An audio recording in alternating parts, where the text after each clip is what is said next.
Hello, hello. Hello. It feels so long since I've been able to sit down, even just stay up late, play a game, whatever, anything, enjoy myself. It's only been a week, but it's just I'll complain about it once I start playing. I'll complain once I start playing. Because do you know what the situation is?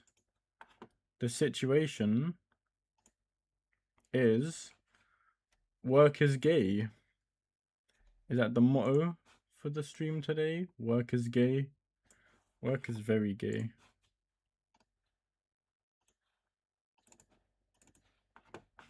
Yeah, need for mana 2 set up. So yeah, another evening where I actually get to play. Thank goodness I didn't lose my Tuesday night.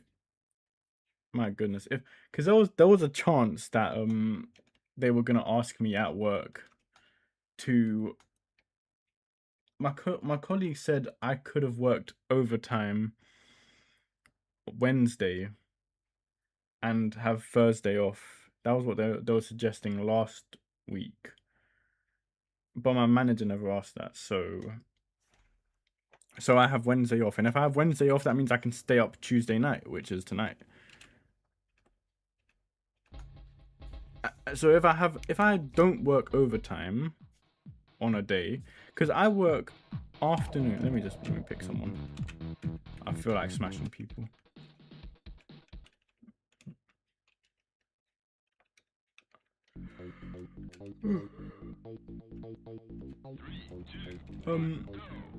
I work afternoons to evenings or nights, however it is. So if they ask me to do overtime for a day, that means that I come in earlier. My hour starts earlier, and it's in just before the morning, or just before the afternoon. Actually, in the morning, I start, and then and then I work until my normal shift ends. Which means the night before, I actually have to go to bed early. Because when I work in the afternoons, I can stay up all night. That's fine with me. And if I stay up all night, then I get up perfectly fine for the afternoon. If I start early, that means I have to go sleep early. And here's something that I think it's been said before, but when people say like, oh,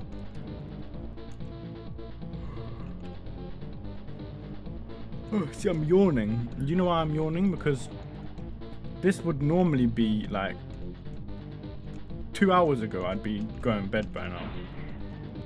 Because that's when I'm meant to like be going to sleep to get my 8 hours so I can actually wake up for work.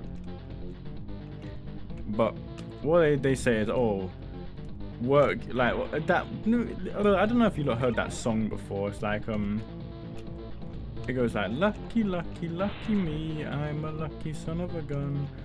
I work 8 hours, I sleep 8 hours, that leaves 8 hours for fun.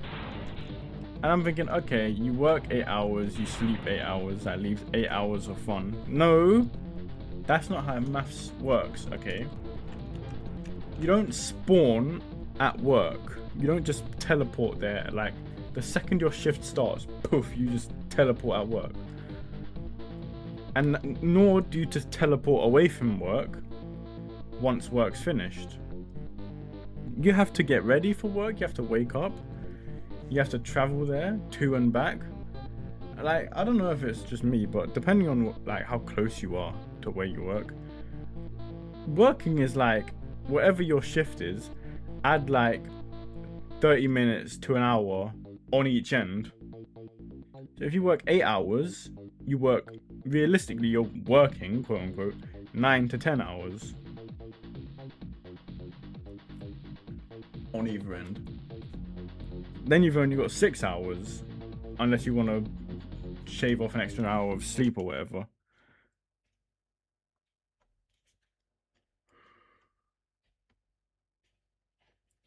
So I'm gonna be yawning all stream now. That's what work does to you. Work is gay. Work shouldn't be allowed. Work should be illegal.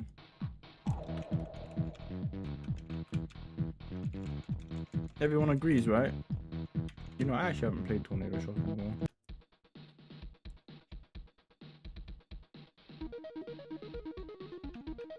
4-minute drive away. I know someone in my secondary school who he said that school was like, getting to school was like an hour on train every day or something like that. And I'm thinking, that's long. That's so long. Personally, I can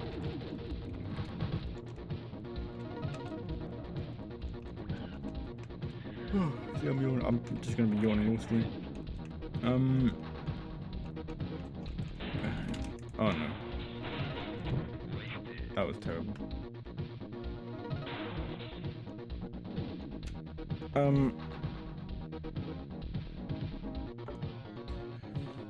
When I wake up for work, I can literally wake up like the minute I'm meant to leave, not care about anything, just put my clothes on, my work clothes, and then just walk out the door. I don't even have to work. I can maybe just grab like a couple biscuits or something like that for lunch. I don't really eat though at work. Or I can always just buy something, I don't know.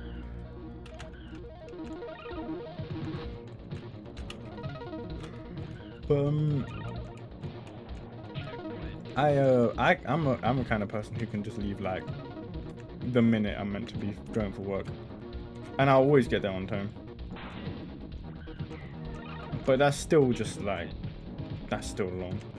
I mean, for example, my workplace is like, it's like 20 minutes by car, probably like 30 minutes by bus, because I can walk to the station, or I can literally spend 50 minutes actually walking to that. Did I miss a checkpoint? I can spend 50 minutes walking to the bus, Or not walking to the bus station, walking to work, because I can't actually walk to work sometimes. And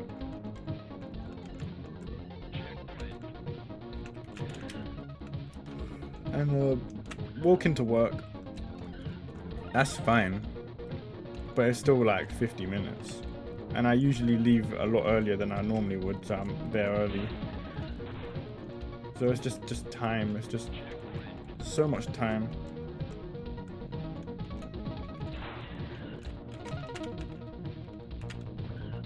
Wow, I missed that. I'm in 1 HP mode now.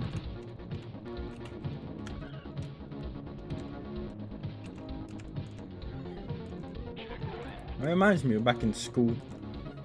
Because school for me, I was just thinking about that. Like work is a bit away from me. Whereas school used to literally be, school was down the road from me. It's literally a 4-minute, like a, not even a 10, no, it wasn't even a 10-minute walk. It was like a 5-minute walk at most. Maybe 2 minutes if I walked there fast. Like, and my school was right close to me.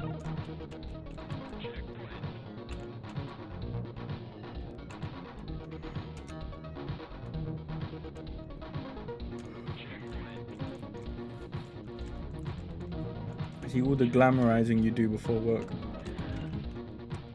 I think a lot of people do that as well. Like, I can just put my clothes on and then just leave for work. It's still an hour both ways. Like, unless I want to be dead on the clock, then it'll still be like 30 minutes if I'm lucky. Either way, it's an hour both ways. To and from work. But people who, like, you know, they have to wake up, have a routine, have breakfast and everything like that. You don't want to look like shit. Where I work, it's not that we don't care about it. I kind of don't, but it's the stand, like, I don't know how badly I have to look before I actually look like proper shit.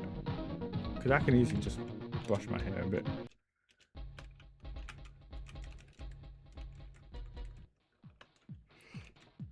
Oh my god, I feel like shit this stream.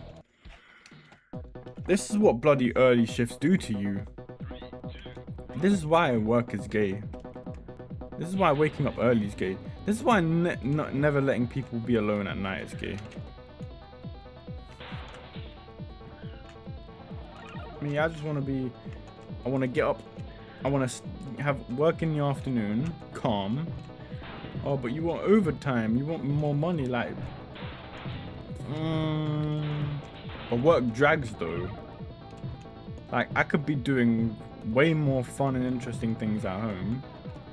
Oh, but you're just gonna play games? Like, no, I wish it was just playing games. I wish I was back in like secondary school, where all my time and energy can be devoted to playing video games instead of doing homework. That was fun. That was back when I didn't have a care in the world. Everyone got wasted.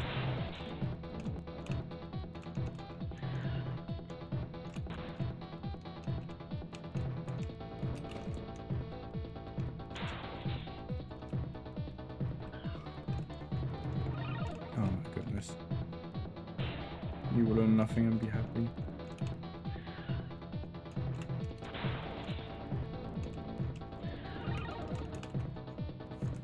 I'll tell you what, as I fight through being super tired, there was some interesting things I wanted to talk about this stream. Mainly it was just the idle things I was thinking about at work. Some of which actually included like, because I was just thinking about how annoying work was, and waking up early and like I can't remember now.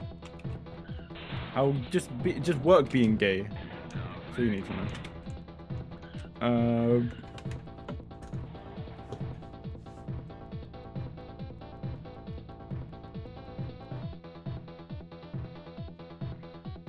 Start early. I hate start. Well, okay. Here's one thing that I don't like about about starting early is that then you become a morning person. If that makes sense. Like you start early, so then you have to go bed early, and you wake up for the early morning, and then you do your shift through the day and then evening or whatnot, and then you come back at like, you know, afternoon or evening. But you know, you do all that and you're around people during the day, and that's the worst experience because people are horrible and you don't want to be around people during the day. What you want to be is around people, is not around people. That's why I like staying up late at night, because no one's down here. No one can bother me. I don't have to interact with annoying, horrible people. In my own family? Yes. Yes, in my own family. In fact, that was another thing I was thinking about, because I was thinking about what I'm going to rant about today when I'm playing this game. And that was one of it. And I was thinking, like, you know, the only person in my house, there's only 2 people in my house that are really back in, I don't even want to say back in the day, because I still kind of care about them, but I guess one's kind of drifted away from me. But there's only a couple people that I really cared about back in, like, in my family. That was my dad, or still is my dad, and my brother. Now, my brother kind of just doesn't want to talk to anyone in the family anymore. So, fine, I guess I can't stop that. But my dad still loves me.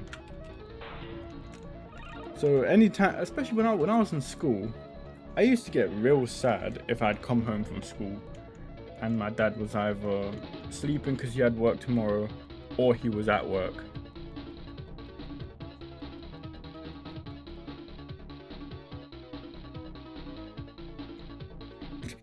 So, you're up at like 6 AM and no one's ever up until like 9. That'd be lucky, wouldn't it? But then again, even then, your day consists of eventually people are gonna wake up, and that's the horrible part, because then you have to be around other people.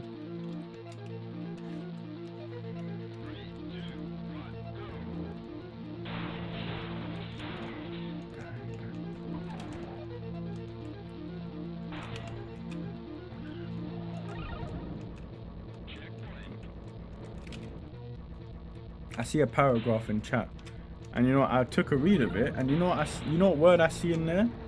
Neurodivergent. I don't know what that word means. That's nerd shit. I need a translator or else I'm gonna start banning people. Neuro. Right, neuro, that means like laser beams, doesn't it? That's a sci-fi term. And divergent means distracted. Just to diverge. Sorry, I'm wiping my own eye. Oh, and I've just bombed into someone. Right, so I'm gonna need a description of what the hell neurodivergent. Neuro is mind stuff, yeah. It's mind control. Right, do I look like a psychic? I don't know how to mind control people, so I don't know what neurodivergent means.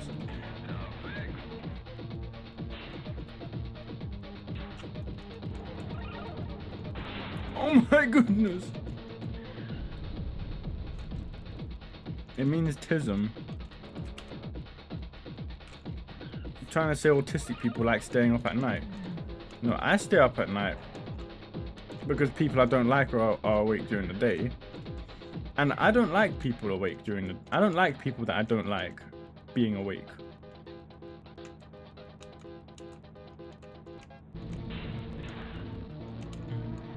I've got 0 HP. And he's blocking the... I wasted him.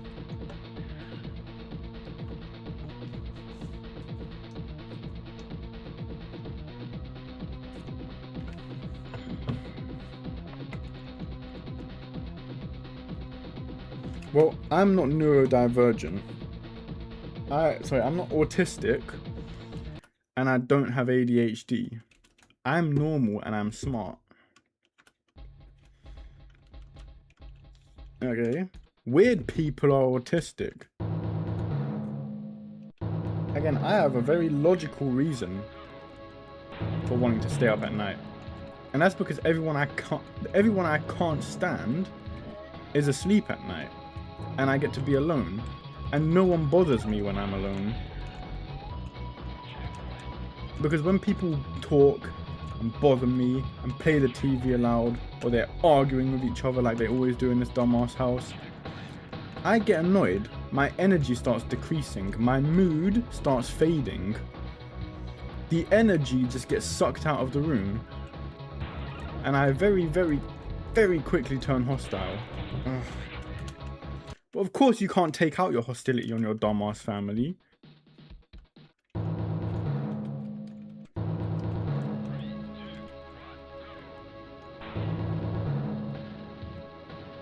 Because the second you start being a problem in the house, then whoops. Then it becomes a referendum on you. Especially as a man. It's just all the dumbass women in my family just love arguing with one another. Fucking hell. Like, even I can just see it in my dad as well.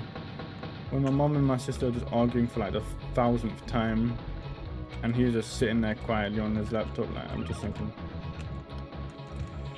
yeah, it must be exhausting. Even my brother, I don't know if I said this before, but he's even like, you know, seeing the way that this family like operates, he doesn't want, he says, this was a long time ago, he always said he didn't want to get married. I don't know what his stance is on it now.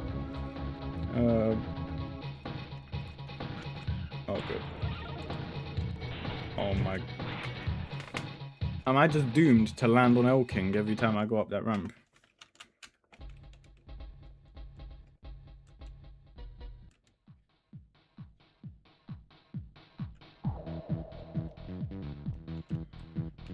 See, I don't like walking on eggshells around people. Like with my dad and my brother, well, mostly my brother, I guess. I don't know, sometimes. I guess it's just rubbed off on him too much, and now he's sort of just become equally as hostile. But I can't be around people who just exude so much antisocial behavior.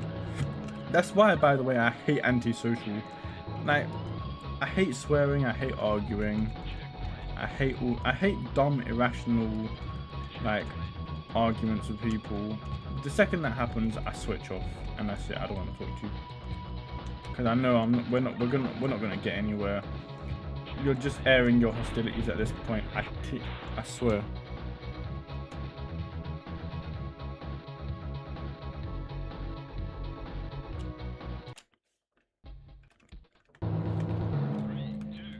We literally walked on your tiptoes like a ballerina. Why?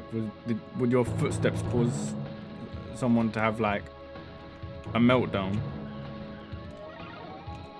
Like this, you know, when I'm at work, like there's a lot of people that I meet around work that I'm like, you know what, if you are so lucky that we live in a pampered society where people like the dregs of society are protected so heavily, because I swear there's some people like in life who if we didn't have like such, like, if looking at someone the wrong way would land you in prison, like if that wasn't the case, there are so many people, a lot of women, by the way, a lot of people I would actually just beat the fuck out of in real life.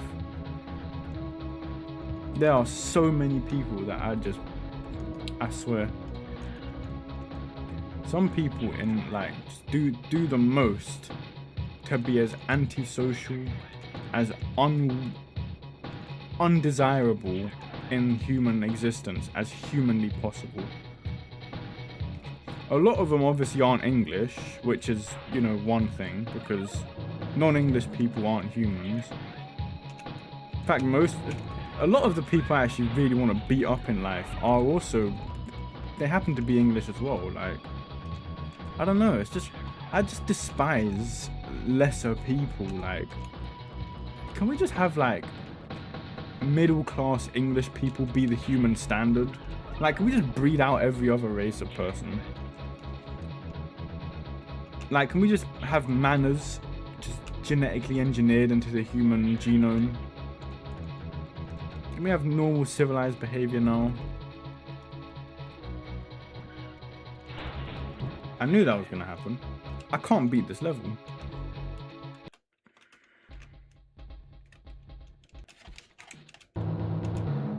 I'm losing my mind, really. I was gonna tell you funny stories about school. And I still want to do that, actually. I think that'll be a little healthier than complaining about people I really, really, really want to beat up in real life.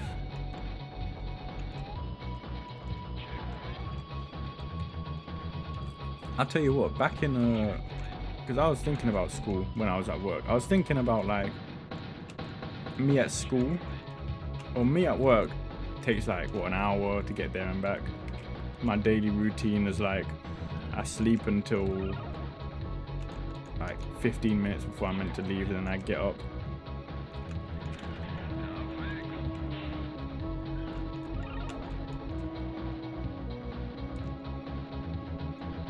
Norman or Saxon? The third option, normal. But yeah, I was thinking about in school, there was a time in my life, I can't remember what year I was in. Was I in like year 7 or 8 or year 9? And I can't remember what position he had at work at the time, but I think he was able to, he was basically waking me up every morning at like 8 o'clock.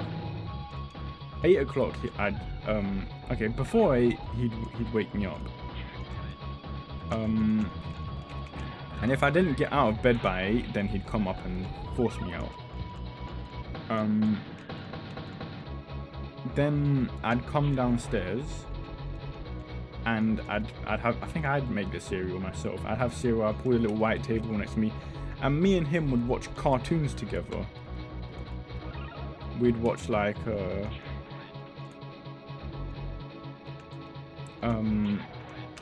would watch Green Lantern, the animated series, and he actually loved that cartoon because of just how silly some of the characters were in it.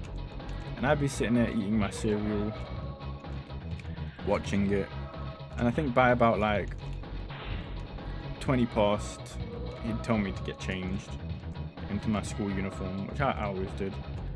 And I think it was, I think by this time school was still starting at like 9.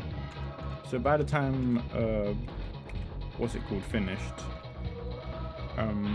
Green Lantern finished, like 8:30, then he'd tell me like, you know, you can get ready to go no later than like 22:09.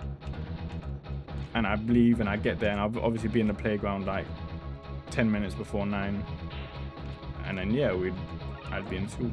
I'd be fine. I think when I got to 6th form though, I don't believe it. Oh my goodness.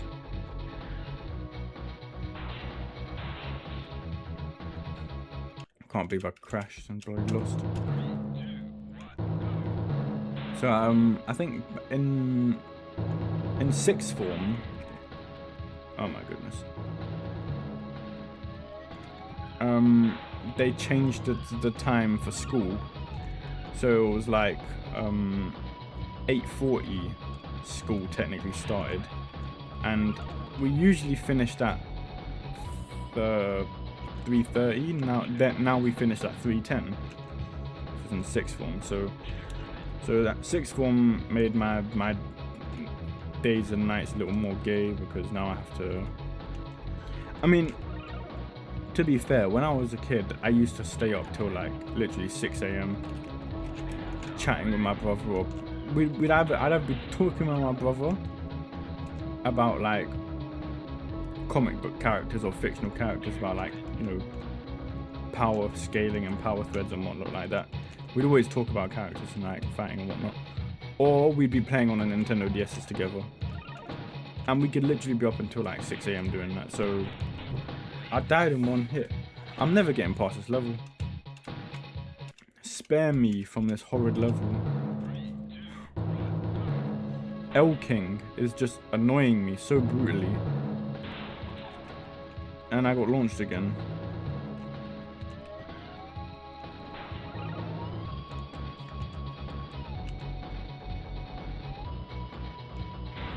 Yeah, out here. So yeah, me and so I used to wake up like 2 hours, 1 hour before I have to go to school. Like we'd literally sit up until we saw the sun coming up behind us, and I don't know how. I don't know. Like I actually, despite my brother went to the same school as I did, and he obviously was 2 years older than me. But I had no idea how he was like. Oh my bloody god! I don't know how he was managing in school with that much sleep. Because I know it was a bastard for me. I can only imagine it was probably the same for him as well.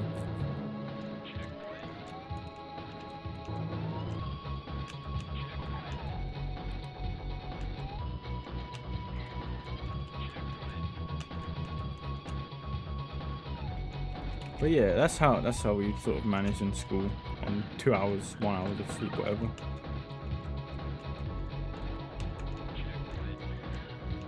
It was funny.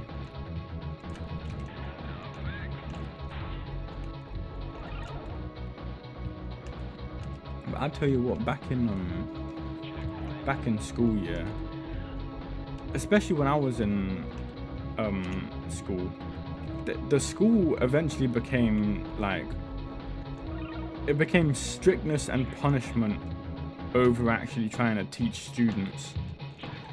I don't know how school was like for you lot, but in my secondary school, my goodness, like it's like 90% of what the teachers were taught to do was some form of like punishment for students, because that's where all we got in school was just punishment after punishment. Like I remember, if you were like a little late either to school or to a class, 2 hours detention on Friday. That was like the mythos of our school, basically, like 2 hour detentions on Fridays. Or they just kept you back at lunchtime. And in fact, I remember like when I was in year 10 and 11, our heads of years were running the lunchtime detentions, and there were so many kids. Like I wasn't in detention, but I would go in there because literally every kid, like all the fun kids would be put in detention. So the playground was unironically dead because all the kids, all like the cool kids who like you want to hang out with and who are all cool, calm and whatnot, they all put in detention for one reason or another. Secondly, like if I had homework that I kind of wanted to do, or because it was GCSE time, so sometimes coursework as well, and I'm like, you know what, I could waste my time doing this at home, or I can go home and play Call of Duty, so I might as well just finish it now. Sometimes I go into the ICT room as well during these detentions and just be like, because you could be there if you wanted to. But some of the kids had to be there, which was the difference. And the ones that were there, they actually had a register. Like the two heads of years who were running it, they had a register of the kids who were there. If they didn't show up, they'd go hunt the school to find these kids. And I remember it used to be a bit of a game for the kids as well, because some of the time, the kids were like, they'd be hiding in certain parts of the school, like together, and I'd have like a couple of them scouting out to see if the teachers were looking for them. Like basically, their lunch breaks were spent playing hide and seek against the teachers.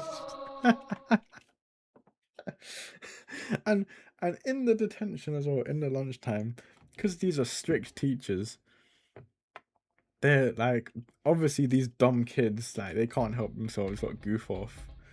So So these teachers obviously shout at them, call them out, make them stand up, tell them like the most creative, like teacherly, freaking shaming and hazing tactics that they can come up with.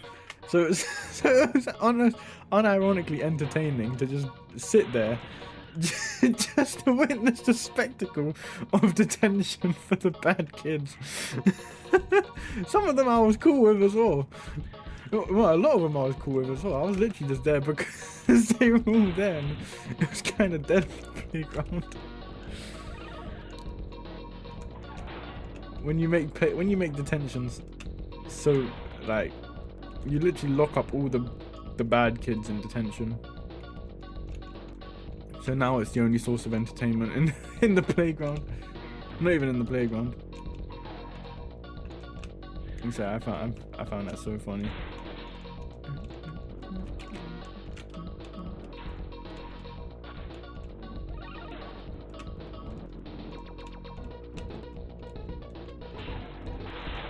Is he invincible? Hold on.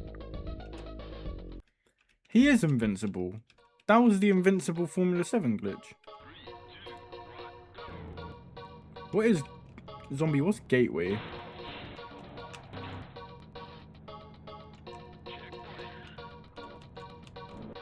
Oh dear. Because I see you just mentioned that right now. And it sounds bad, but I have no idea.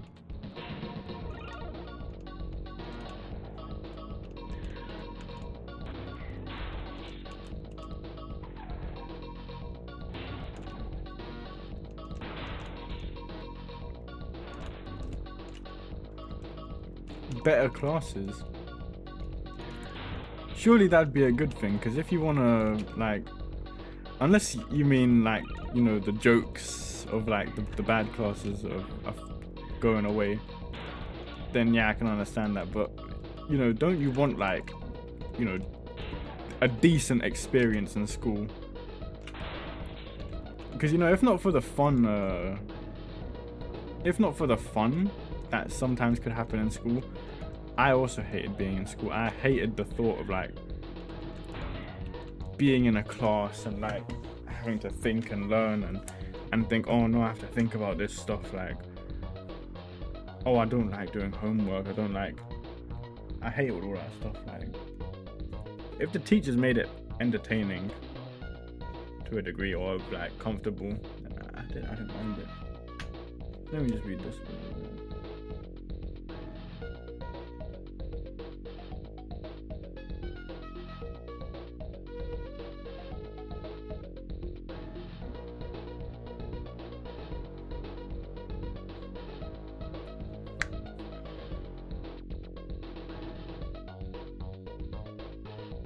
I was just reading your older comment about you had to go to bed when it was dark.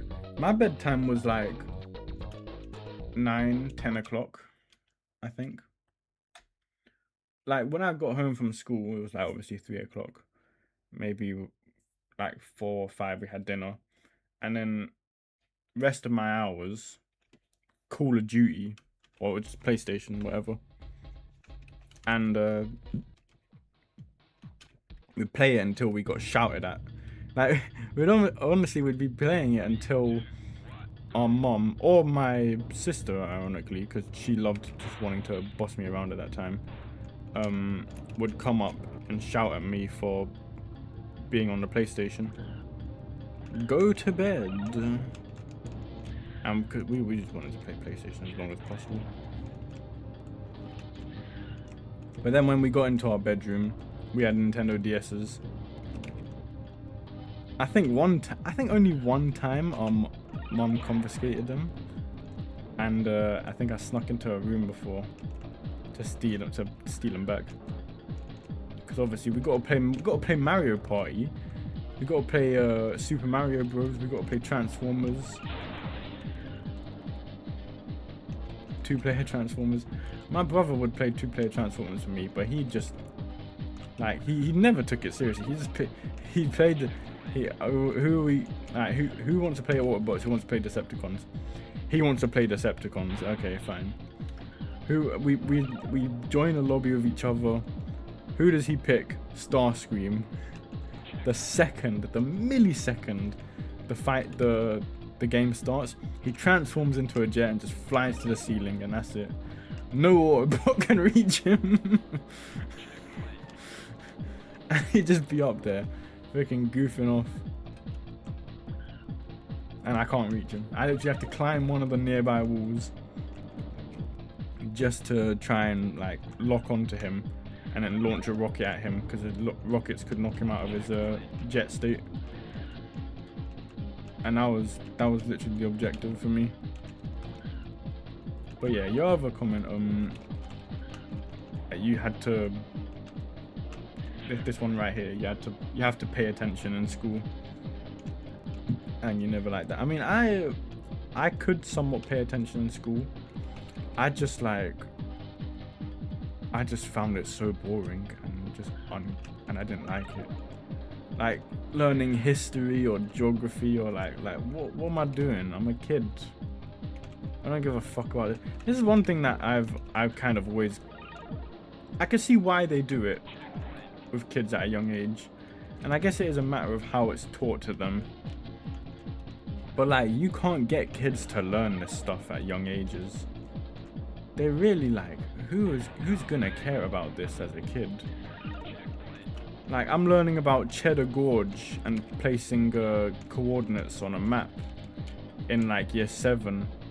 Like, bro, Call of Duty World at War came out. I don't know if it came out around the same time, but like, bro, we got more important things to worry about than learning geography. We have Call of Duty. Can these teachers not read the room?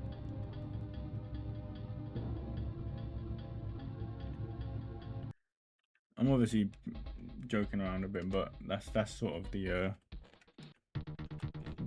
sentiment. Kids don't care about school. But you know, there was one thing I was gonna say about school, is that my school, and I'm pretty sure you kind of figured this out by my description of detention. It was a bad school. I feel like they basically just went all in on the effort of trying to just maximally discipline bad kids because of just how bad the school was in general. And I tell you what, in my year, the kids were bad and the teachers were like harsh. In my brother's year, the kids were so bad.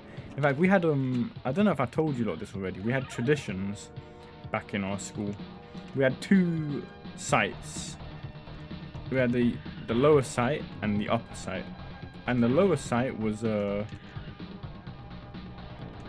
7s and year 8s.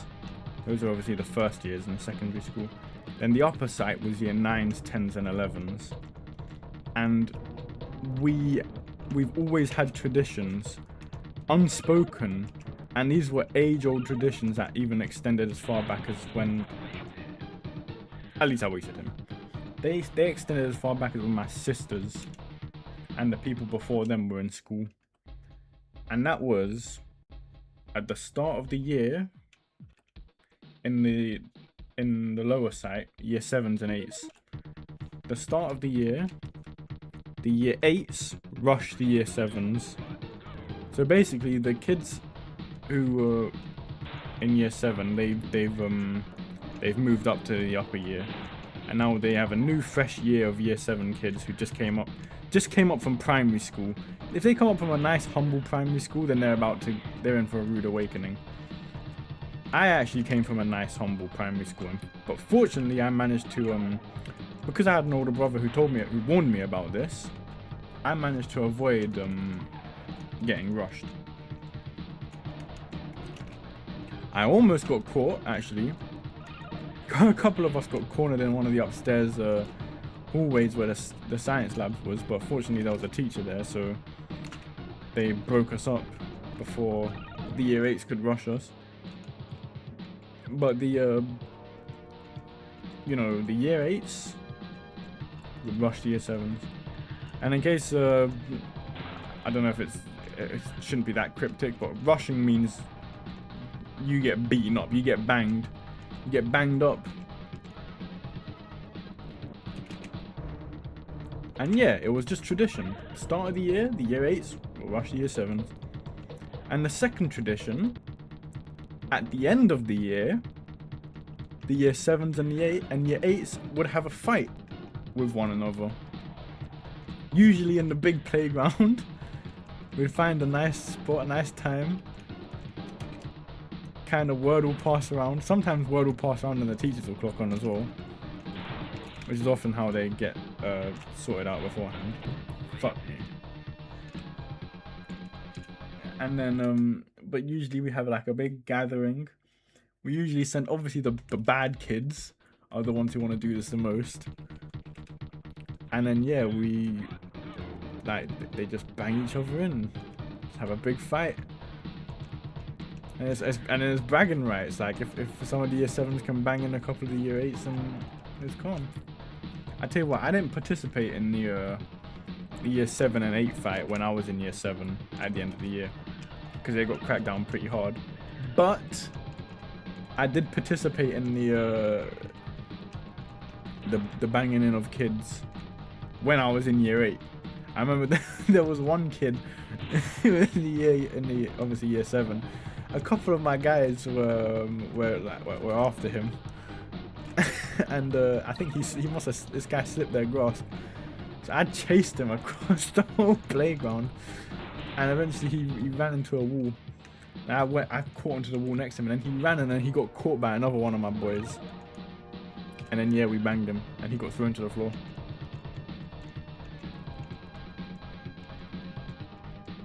Funny times. But then that's when when we were in year 8, we had that's when they had a big assembly addressing our little traditions. Oh, I can still remember him now, Mr. O'Neill.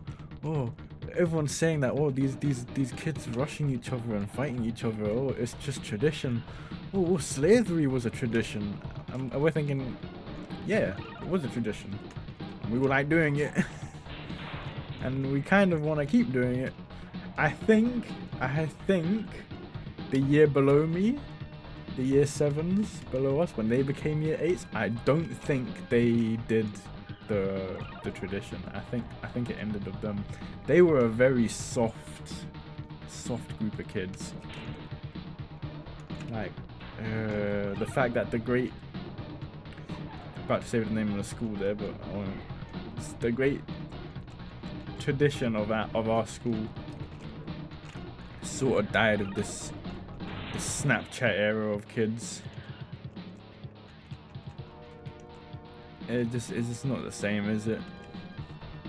But when we moved into year 9, alright, the traditions kept going.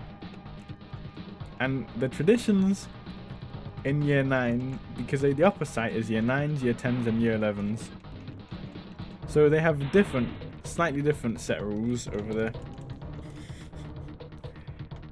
In the upper site, the start of the year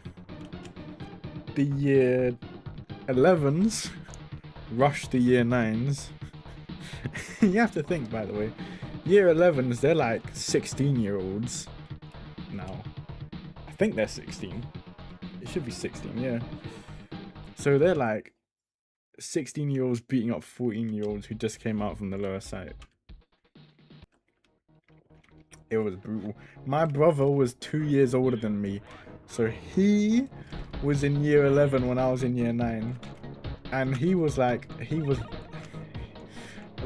the thing, there's bad kids, and then there's bad kids with high charisma, and he was my older brother was a bad kid with high charisma, so he had so much clout among all the other year 11s, and his name carried weight among the rest of the year group as well. So I was protected just because of him, just because of his aura.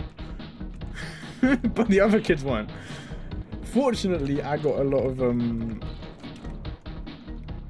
Now my brother, he was one to bang people up, but his friend group, like they were the, like, you know how there's like those, the baddest kids in the group, the baddest kids in the playground, that will just, like, you know, they're always trouble and they're the first ones to start with the fights and whatnot. Those were his friend groups. He knew all those people. So he wasn't like the most prominent one, especially because he knew a lot of them. The other kids were my friends in that year, and they did make an effort to actually get to know him. I think that was cool. Because I liked a lot of my guys from my year, so I didn't want them to get banged in. But again, the other kids in my brother's year, they weren't so charitable. They rush you. They'd rush you. I didn't get rushed, but I know a lot of other guys in my year got rushed. I'm almost certain one of the kids got, like, not hospitalized, but like got busted open, and like face bleeding and whatnot because of getting banged in by the 11s. Like almost within the first week or whatnot, he was off school, like hurt, freaking bleeding face. Look at how badly he got beaten up. Bad kids, bad playground.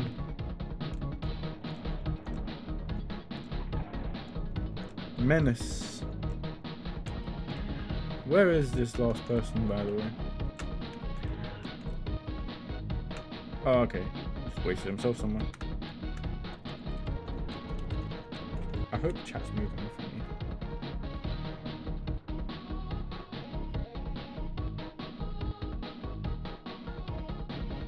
Okay, I get super paranoid when chat is when I'm rambling on for a while and chat is dead quiet, because then I'm worried that it's frozen or that I'm just not interesting, but that's a different topic. The second tradition in my secondary school, obviously in the upper side with year 9s, 10s and 11s, and it obviously featured the start of the year tradition and the end of the year tradition. And the end of year tradition on the upper side was obviously the year 10s and the year 11s fight one another up on the big football pitch, up where the cage is. Fucking legendary that was. Nah, because I was in year 9. No, don't worry, I can if anyone, you don't have to chat. I get worried that if chat's not moving, that is on my end. But if it's just no one's talking, then that's fine. It's just me and Elking.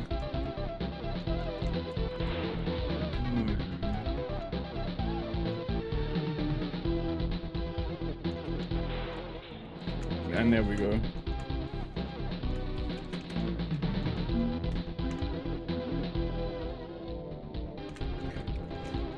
But yeah, in my brother's year, they really didn't like the other. I was happy to see some of the other kids in my upper year, in the year above us, get banged in by the year 11s.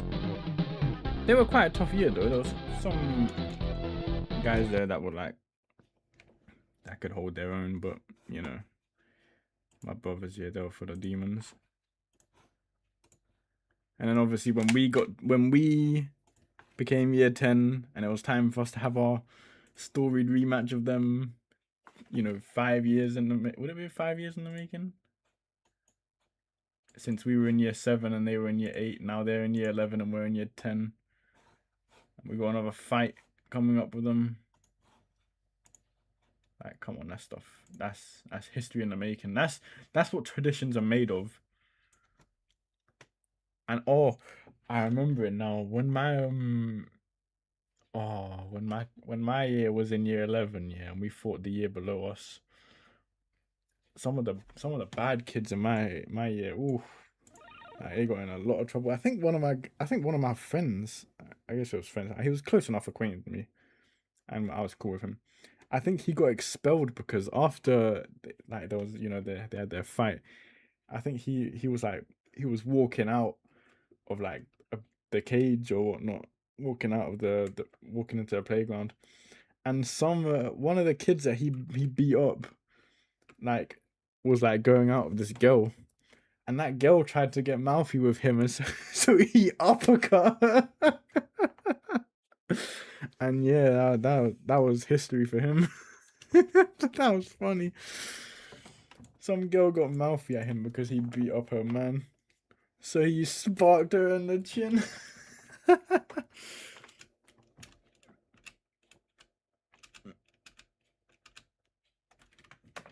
And in fact, I remember stories from my brothers here. From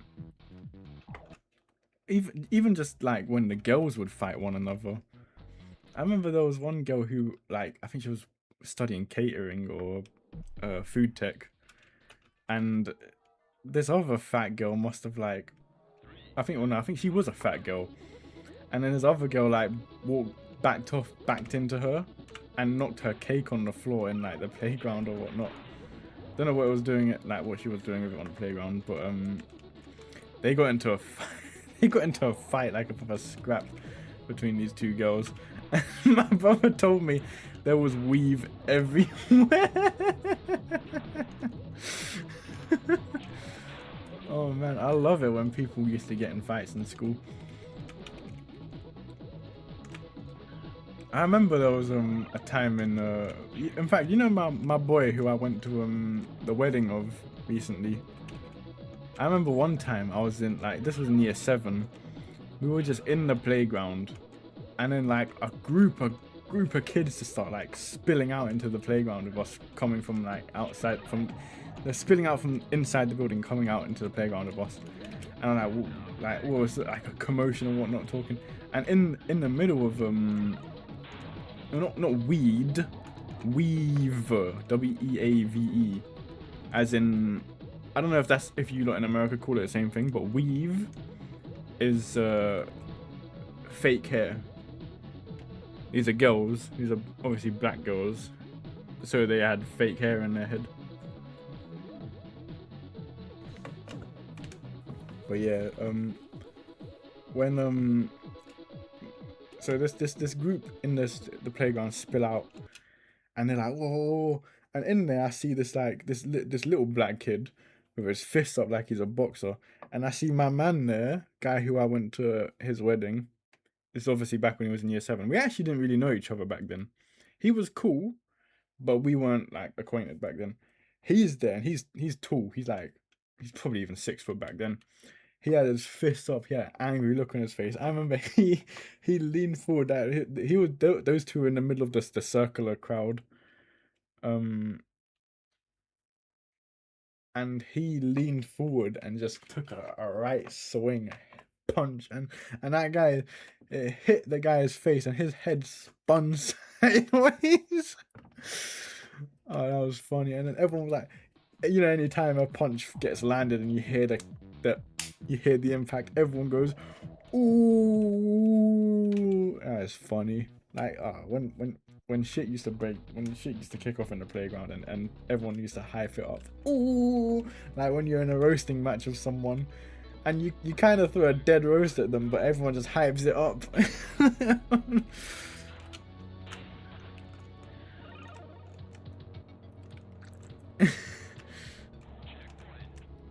That was too good. School times were hilarious.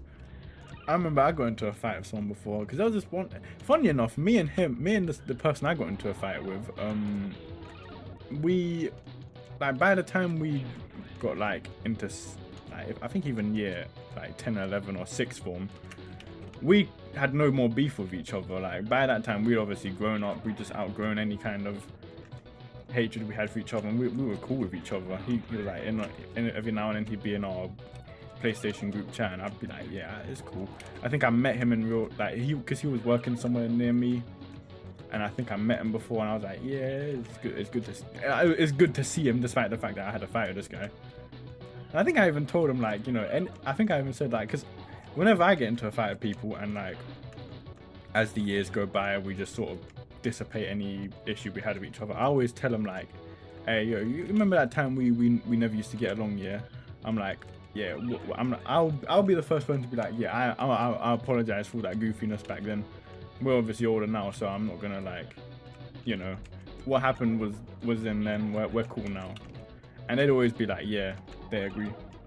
So I'll always be like, you know, I'm always cool with peacemaking. But back then I was like, this guy, he was like, I think it was like back in this was in year 7, yeah, year 7 and year 8. And this guy was just like, he'd be a dickhead for no reason.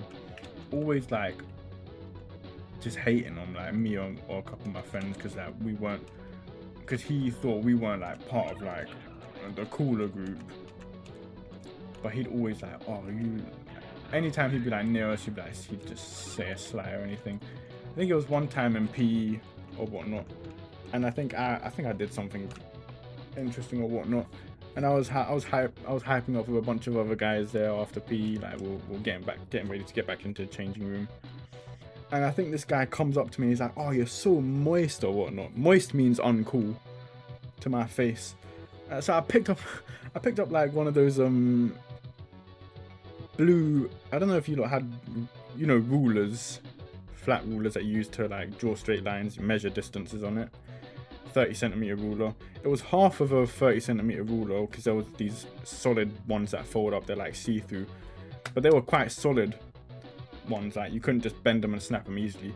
I picked one of them up and I dashed it in his face like like you know, if you play Call of Duty when you throw the throwing knife and they go like, whew, you know, you throw it like that.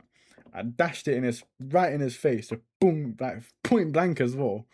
Because I was holding it at the time because I remember I saw it and I was just like holding it in my hand, and he comes up to my face like, oh, you're so moist, and I didn't even think about it. I just like boom, straight in his face.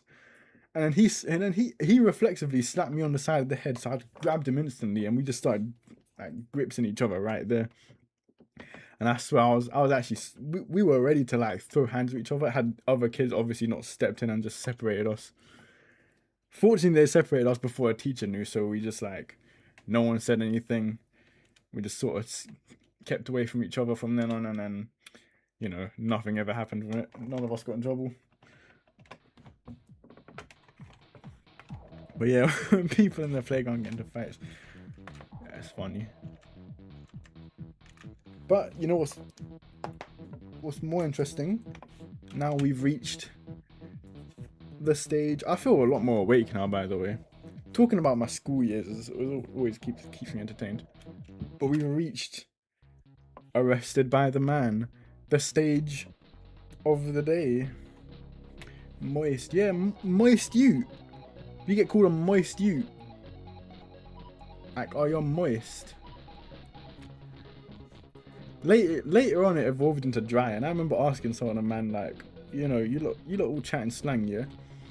Why does moist and dry mean the same thing when they're opposites? Like, both of them mean something's uncool. And I think one of them kind of explained it to me as like, moist means like you're uncool, like you're trying to be cool, but it's just not working. Whereas dry means something is just like kind of inherently bland. Or not. They obviously didn't explain it like that. They explained it in like roadman terms. Whereas I obviously understand, like, you know, the distance between it. Something's dry versus something's moist.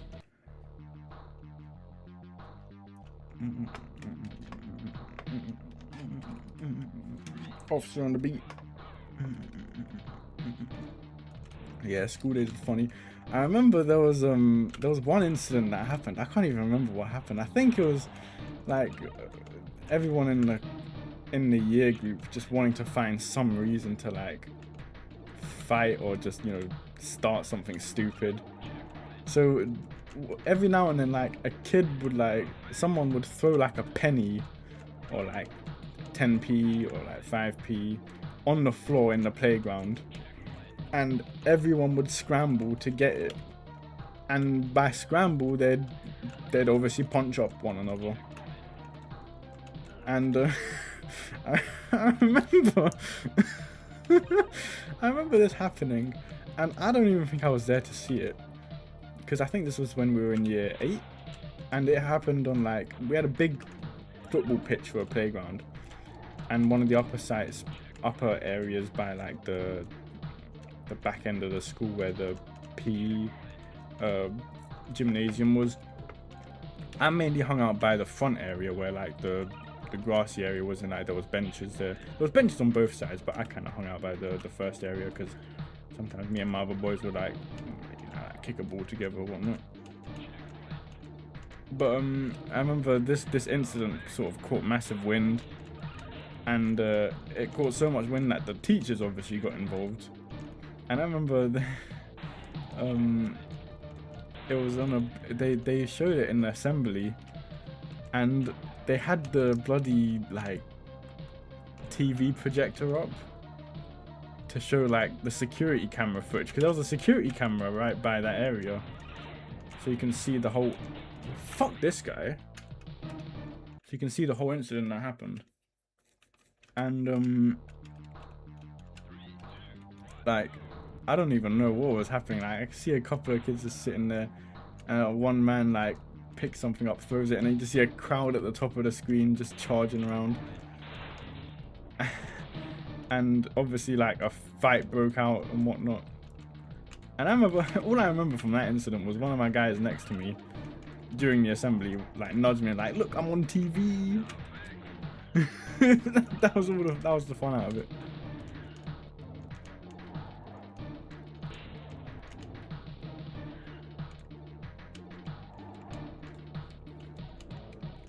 Man, I swear I miss the school days. You know what, to be fair, if I had known that you know, there weren't, because we never had any psychos in school. We never had like anyone who'd like bring weapons or anything like that.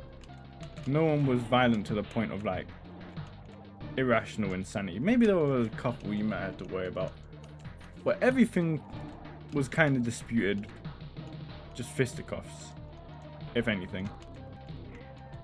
And the more I think about it, I'm like, if I was back in school again, I kind of wish I got into more fights. I don't think my mum would have liked it, but I'm just thinking like, you know, for the sake of funny memories, getting into fights at school is like, it's pretty funny.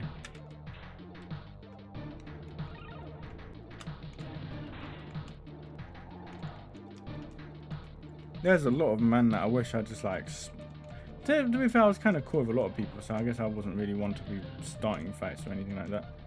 But there's a lot of people who I kind of wish, like, if I had just thrown a punch at, just for the hell of it, it'd have been funny.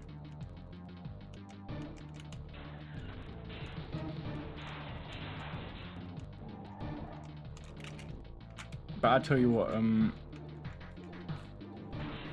it was bad in my year, but it was worse in my brother's year. Like, he obviously had just some bad kids in his year.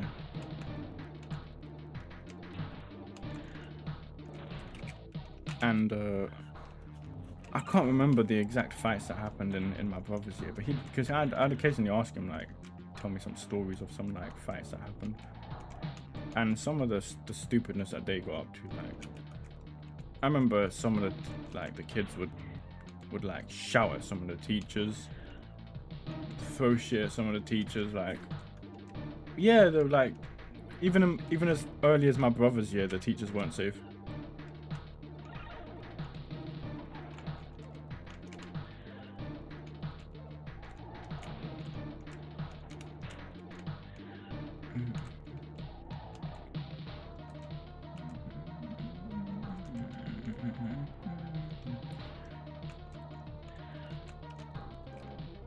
But I tell you what, some of the funniest stories comes from when my sisters were in secondary school, because my youngest sister, the youngest of my older sisters, is 5 years older than my brother. So by the time my brother was starting year 7, I think she was already finishing year 11. I think she was in 6th form. So my brother got to see my sister in sixth form, and then my older sister's 2 years older than her, so she sort of experienced her sister. My younger sister experienced my older sister the same way I experienced my brother, which is that we only really met in year 9.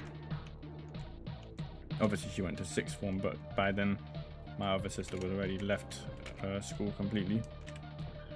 I don't even think she went to sixth form, so she wouldn't have even saw her there. But other than that, my older sisters, they were like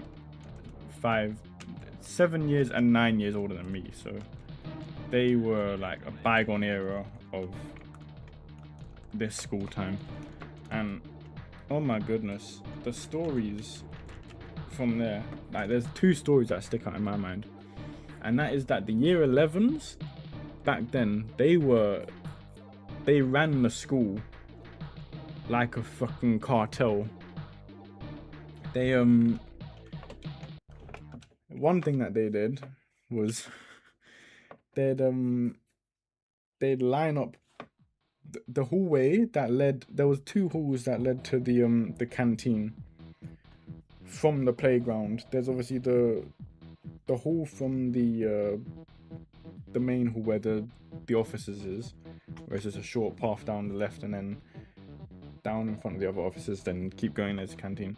Then there's the hall from the science labs, and that hall, like a bigger, wider hall that leads down.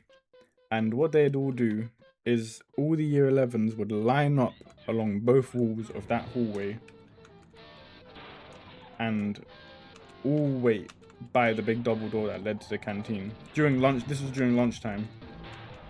And what they would have is a couple other year 11 men posted behind the door, double doors, and they'd be blocking it. So you're like a year 9 kid or a year 10 kid, even if there's a group of you, and you're walking down a hallway, and there's just a bag of men lining the walls, lining both sides of the halls, and they're all just watching you. And what happens? You get to the double doors at the end, and they don't open because the other man, them on the other side, are blocking it. And guess what happens? Guess what happens when you reach that door and it doesn't open? That's right, all the year 11s jump you. And my sisters, when they were in school and this happened in their year, my sister said that she was on the other side of the wall, on the other side of the door, helping them keeping it closed. So she was among the pests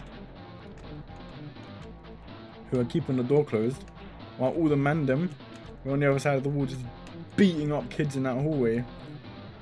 That's deep. Another story, I remember this, my sister told me, is that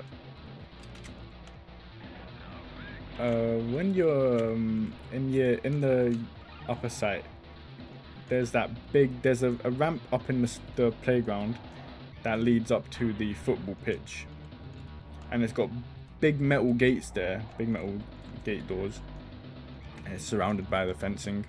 There's even a door on the side that leads to a big grassy area that leads to another grassy football field, and it leads to tennis courts in the back. But you can't open there without a key, so that's off limits unless you're a teacher. But in the playground, we are allowed to enter the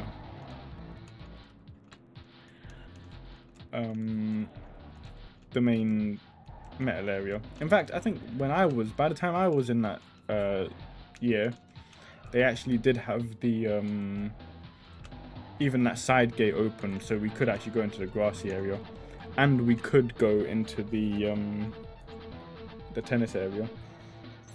Obviously, you didn't want to be there by the end of the lunch break, because then you'd have to rush your way, get your bags, and make sure you get into class in time. But it was a nice area to just leave your bags and just sit and chat in the grass. Or if you wanted to play football there, nice open space, whatever. But basically, when in my sister's year, when she was in year 11, she said she remembers like the year 9s went up into that cage area, the football pitch, and all started playing football together. And the year 11s, you know what they did?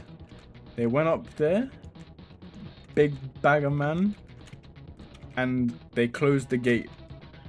And they had a couple mandem standing by the door, the gate, to make sure no one could open it, no one could escape. And all the rest of them, the men that were in there, they were chasing around and beating up all the year 9s in that cage area.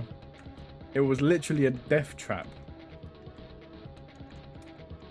That's the stuff that these men used to do back then. Funny, that's funny. Like, that's the kind of stuff that I wish my year would do.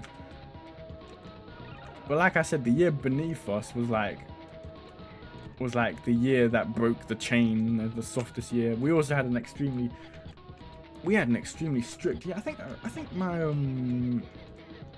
my sister said that like some teachers used to get punched up by the students back when she was in school. Like when my sisters were in school, it was a fucking bad school. I don't even know how it, like, honestly, I'm hearing the stories from that school. I was convinced like I'm going into a wild zone that's just gonna be full of like violence and entertainment. I ended up being like a smart kid, obviously, so I did well in school.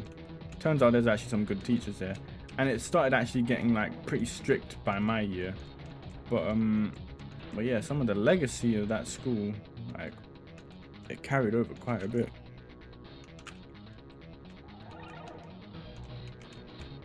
Alright, let's go then. Come at you.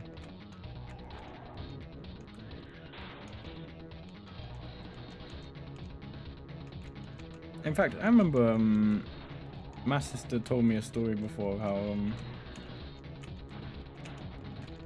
she was like just leaving school, like, cause in sixth form. This was in sixth form, by the way. You obviously didn't have to stay on the school premises because you're like, it's technically like college years, but and if you have like free periods, like your sixth form also operated on both sites because they're a year above year 11. They're basically year 12 and 13, but they operate under a different set of rules. Like, you know, they're way more strict. You get into like any kind of fight or anything like that in sixth form and you are toast. You interact with any of the kids in the younger years and you are toast. So you don't do that in sixth form. So sixth form, and getting into sixth form, like, you can't be a dumb kid. So obviously all the dumb violent kids just didn't get into sixth form anyway. So sixth form was basically like the smarter, more moderate kids getting into sixth form.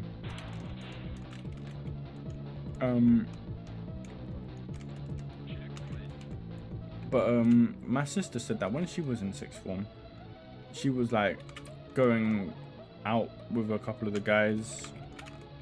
I mean, just like leaving the school, like after, like, I think it was after school or something, and they all went around to the shops together, and they literally were just opening, like, the guys would just open the fridge in like the corner shops and just take out drinks and just hand them out one by one to one another, basically just stealing them. And my sister was there, like, awkwardly giggling to herself as she's handing drinks out to other people that are being stolen. Obviously just being part of the peer pressure group, but they'd just be casually stealing. And the person behind the counter, behind the desk, he couldn't get out in time to stop him. There's also a bag of man there. What's he gonna do?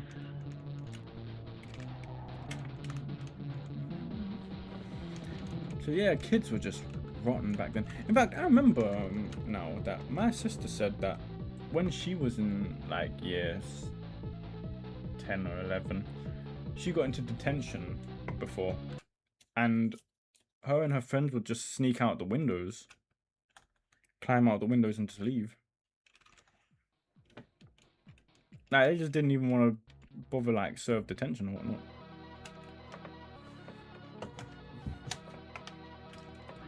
So yeah, if you were in like in school in that time period, you were doomed. My sister, like everyone in all my sisters and my brother all did worse than me in school. And I think a lot of them just did worse in school. He killed me in one hit. All of them did worse in school, mainly because they just didn't care. Like, they like during the exams or whatnot, they'd just be sleeping or just doodling or just writing anything. Apparently some of the tests were so easy that like my sister would start writing at the end of the test like 10 minutes afterwards on one of the question papers, and she still ended up getting like a B or something, like enough to pass despite not doing anything. Dumb papers, like. And my sisters and my brother equally just did not care about school. And here's the thing, like to a large degree I also didn't care about school. Thing is that I was just like naturally smart, and I actually mostly did what I was told, so that I actually just passed everything pretty easily.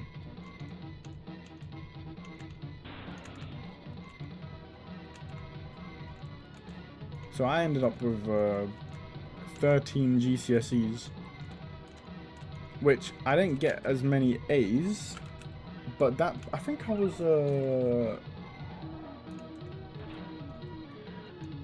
trying to think. I was definitely in the top 20 best performing kids in the school. I think it was like 24 of us got all 13 of our GCSEs, because you get 13 GCSEs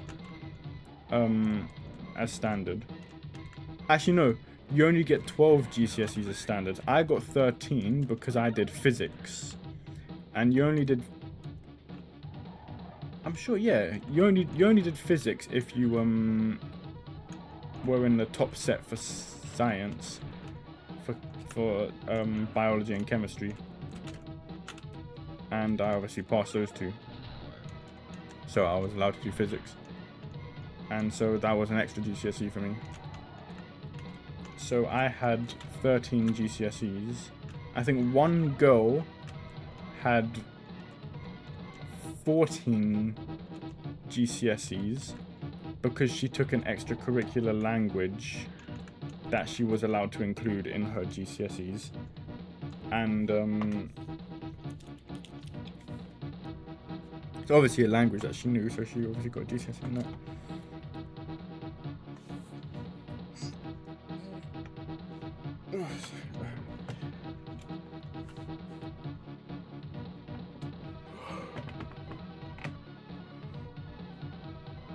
I'm yawning again. Sorry.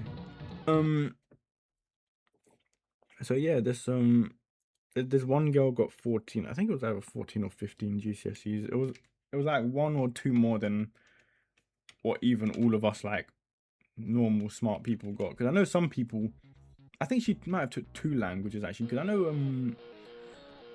one of my friends, like, to be fair, it was languages already on the curriculum, like Spanish and French. I know that some people did take extra languages that weren't taught on the curriculum, but could still be graded at GCSE level, and they could use that to count towards their GCSEs. But for all the natural things that were available to all the kids, I passed everything. I got 4 A's, 2 B's, and the rest are all C's. And for the most part, all the subjects that were C's were literally subjects I didn't care about. In fact, one of the, let me think of my A's. My A's were in resistant materials, PE. I got A in PE, by the way. I got the second best grade in PE, despite, because here's the weird thing: all the black kids and all the kids who like playing football, they all took PE because they thought PE equaled football studies. Because over here in the UK, football is quite popular, and everyone likes playing football. Unfortunately for them, it's not just all football studies. They could have extended for their physical, because there was 3 things you were graded on in PE. You were graded on the actual exam at the end of the year, and the exam consisted of like, it was basically sports science and like actual body science. So it was quite intelligent stuff that, and like, you know, bones and muscles and types of drugs and stuff like that, and hormones and stuff like that. And a lot of these kids were obviously the dumb kids who only thought of the football, so they actually didn't know what they were doing for a lot of that. I did because I was smart.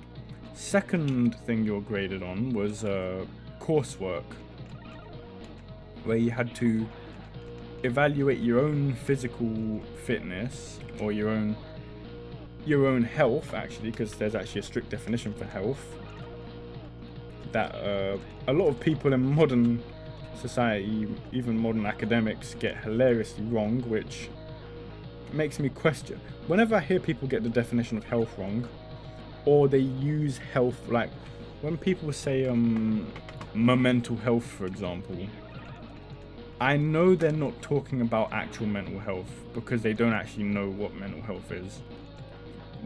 Well, even the term mental health is incorrectly using the term. What you should be saying is mental well-being. But they wouldn't know that because they're grifters, because they haven't studied this like I have. But yeah, you had to do, it was basically a coursework over 6 weeks, and you had to evaluate your own physical, you had to evaluate your own body's health, you had to evaluate your own, pick a sport, and then using the actual scientific and sports related terms, evaluate your progress over a timeline of these 6 weeks of this sport and put it down in proper coursework. And that was what we started back when we started that back in year 10, and I think we got it finished before year 11 when we did our coursework, and that obviously counted towards our GCSEs. And I don't think I got one of the best results, but it was a very high, my coursework was obviously very high level. In fact, my coursework and my exam knowledge were very good, and a lot of people by the end of the year were asking me for help with revision and studying. But the third thing we were graded on back in PE was you had 4 sports that you had to be graded on the very technical level of the sport. So for example, like when people were graded on football, for example, they were graded out of 1 to 10, and to get like a 10 or even like a 9 or 8, you have to know like the offside rulings, you have to know like all the technical parts of the thing, and you also have to be able to perform it at a proficient level. You have to know, you know, defending, midfielding, striking, goalkeeping. You have to be able to perform it. You have to be able to perform moves like passes and whatnot, and like shooting and lobbing and whatnot. You have to be able to do that, and they sit down and properly evaluate you, like maybe not individually. They'll do it as a group. They have like, sometimes they have an inspector come around during like the end of the year to watch during some of the PE games and whatnot, and they'll call some of the kids up to ask questions, like the technical questions. And my for sports, I didn't like what's it called? I didn't like football. But you know what I was good at? Swimming.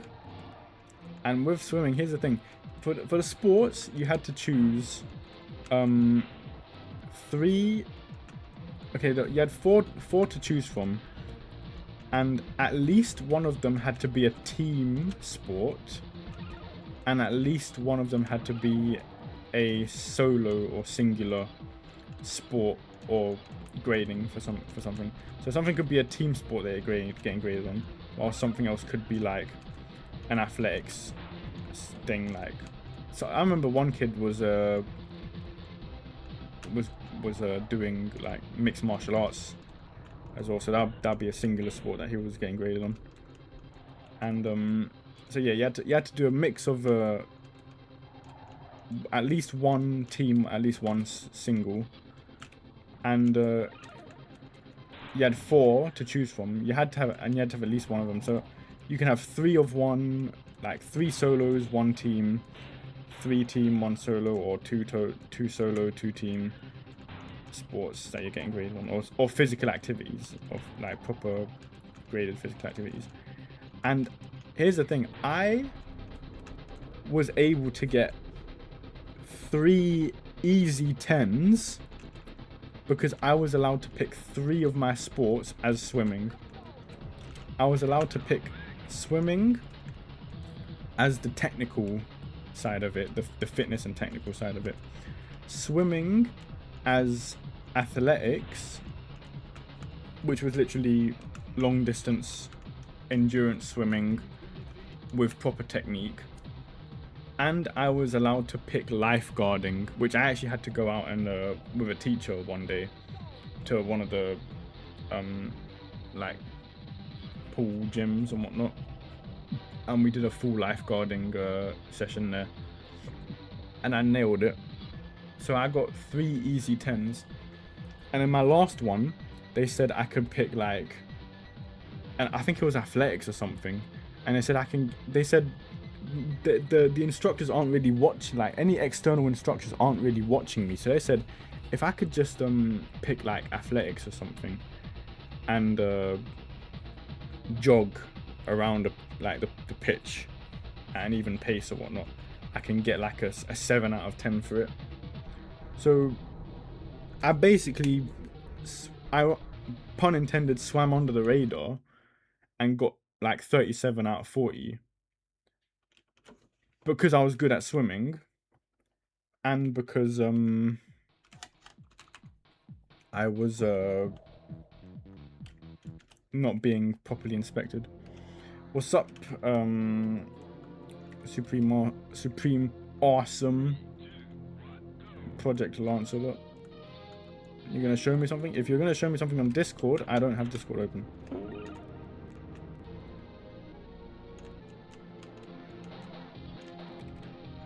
Unless you're gonna show me a magic trick in chat.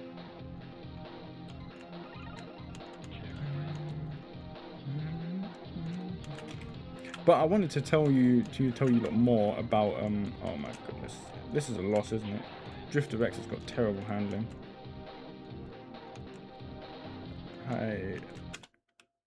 Hi again. I'm restarting that. This is the Hell race. It's obviously Ghost and Magic, the hardest race in the game. Watch out, Boomer. I got a video. I'll check it in my own time, thank you.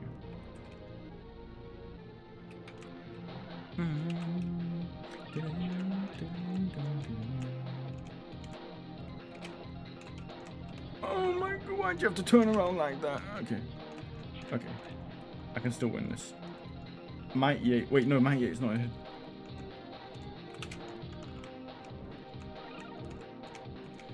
Mighty 8 is not ahead. I can still win this. Can I still win this? I'm going quite fast.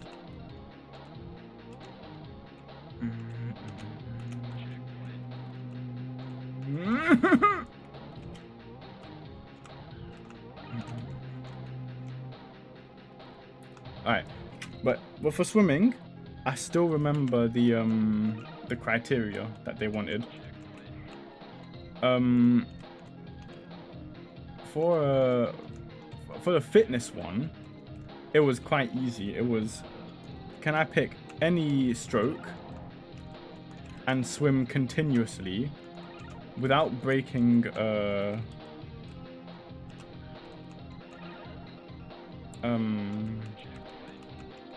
my form, and without breaking form, without breaking pace, and by using the proper tumble turn method at the edges. Can I do that for 45 minutes? So easily, I just do front crawl. By like 20 minutes, I was like, I could still keep going. And I remember my instructor, the teacher at the time, literally told me like, yo, you like, I think it's clear you're gonna do this forever. So I'm just gonna mark you down as a 10. I'm gonna mark you down as you can do this. And I could do it forever because I used to go swimming lessons, and I used to be able to do that forever. Oof, okay.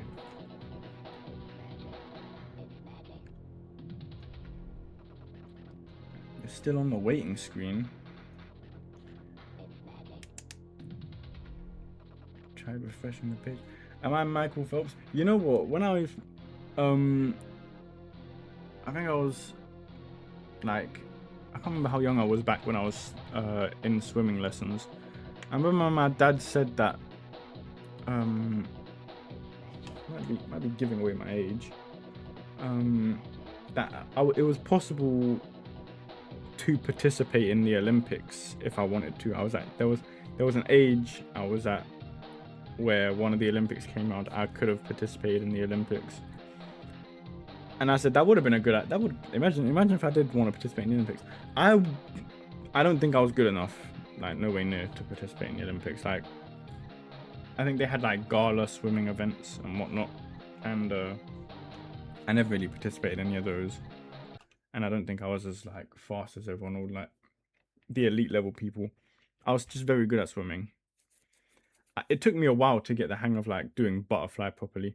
In fact, I remember back in secondary school when we first did swimming as a subject in PE, and got Elking obviously, and they I actually forgot to bring my swimming equipment for the for PE, so I obviously couldn't attend. And I was like basically sitting in the thing watching. That's what happens when you're getting told that you're going swimming. Instead of bringing swimming equipment, you bring your normal PE gear, and that's it. You can't attend because you need proper swimming gear. So yeah, don't be an idiot. Make sure you bring your swimming gear. But what happened was every 2 weeks we'd do swimming. So the second week, like second time, everyone's already been like assessed on their ability to swim. How well can they actually do it? Like, and then they've been put into. There was the kiddie pool for people who are beginners. Fair enough. Then the pool up was the first lane, and they're for people who can at least swim. And then the second lane were for kids who were good at swimming. And I remember when I first got into the swimming, they were like, all right, first you put you in the little pool. Like, sure, they're obviously doing this because it's procedure. Can you swim? First thing I do is, what, these bloody lunatics. I hope he wastes himself smashing my vehicle. We get into the kid pool. Whoosh, I'm up and down, front crawl. All right, he can swim. Move him up to the other lane. The other lane was quite packed. The big pool was quite packed with a lot of people there. And I tell you that I was in there. I can't remember how, like for like 10 minutes. because I'm swimming so perfectly that I'm always reaching someone in the pool who is slower and less proficient than me that I have to stop right behind. And I'm there deliberately slowing myself down, waiting for them. And then I'll literally be looking if there's a big enough gap so I can overtake them. Overtaking people isn't easy in a swimming pool, especially when there's a lot of people in there, but you know me. Then eventually they stopped and they're like, we're watching you. You're clearly better than the rest of these people here. So we're going to move you up into the second pool where the good swimmers are. And there was only 2 other people in there. One kid who was a little Filipino guy who was actually good at every sport basically. He was like, you know, little student athlete basically. And then this other white kid, little other white English kid who was actually, he was good enough at swimming that he was in that area of the pool, so respect to him. And yeah, it was us 3 doing the more advanced swimming in that pool together. And what can I say? I ended up being the best in that pool as well. And that other guy, that little Filipino guy, he was actually really good at swimming. In fact, I remember he was we were doing butterfly for the first time in that pool, and my arms weren't so great at doing butterfly. Like my arms tired out quite quickly doing it. And he when he did it, I remember he got like halfway and then he looked like a freaking fish drowning, which was hilarious. But he had better arm movement than I had. And I remember the teacher pulled us aside and said, if you like, you need his arms and he needs your legs, because my legs movements, my butterfly kicking was clearly great, and that was clearly what was able to carry me throughout it. But aside from that, yeah, we were doing calm in the swimming, and obviously it was mainly just a competition between me and him. The other kid was obviously good enough, but not. It was clearly we were the 2 best in the year. And then I remember one time we had a race. Obviously the great front crawl races that you have in swimming. And he likes to think he beat me. Nah, he didn't. I won. I clearly won the fucking race. I know I won because when I touch the end, yeah, and I'm turning to see you reaching to touch it, I touched it before you, son. Because my breathing, okay, is too good to break pace until I've stopped. Okay, so I'm not turning, I'm not noticing you until I've finished. Even if it's a split, even if it's like like a third of a second, I still caught you with my eye reaching for it, so you ain't tricking me. Okay, I won. I was the best swimmer. We also did diving as well, and obviously us good swimmers were obviously allowed to do the diving first. That's what happens when you're just good at swimming. But what was I getting to? Aside from me being good at swimming, and by the way, I was learning swimming since I was in primary school. I remember we did swimming in primary school PE as well, and they obviously distinguished me as among the best in the class back then as well. For the same reasons that swimming was like the sport I did outside of school. In fact, in a way, I kind of regret not continuing swimming. But if you put me in a pool now, I'd know exactly what to do. But one thing I did want to talk about was the what they were grading on for the technical side of swimming. And what they were grading you on was I think I can still kind of remember the numbers in which, like, because it's obviously 1, 2, 3, 4, 5, 6, 7, 8, 9, 10. 10 being like the best, you're most proficient at everything. I think to get an 8, you needed to be able to perform every stroke. So front crawl, backstroke, breaststroke, and butterfly. Those are obviously the 4 strokes. And you had to be able to perform them at a proficient level, measured usually over 2 laps. which obviously I can do.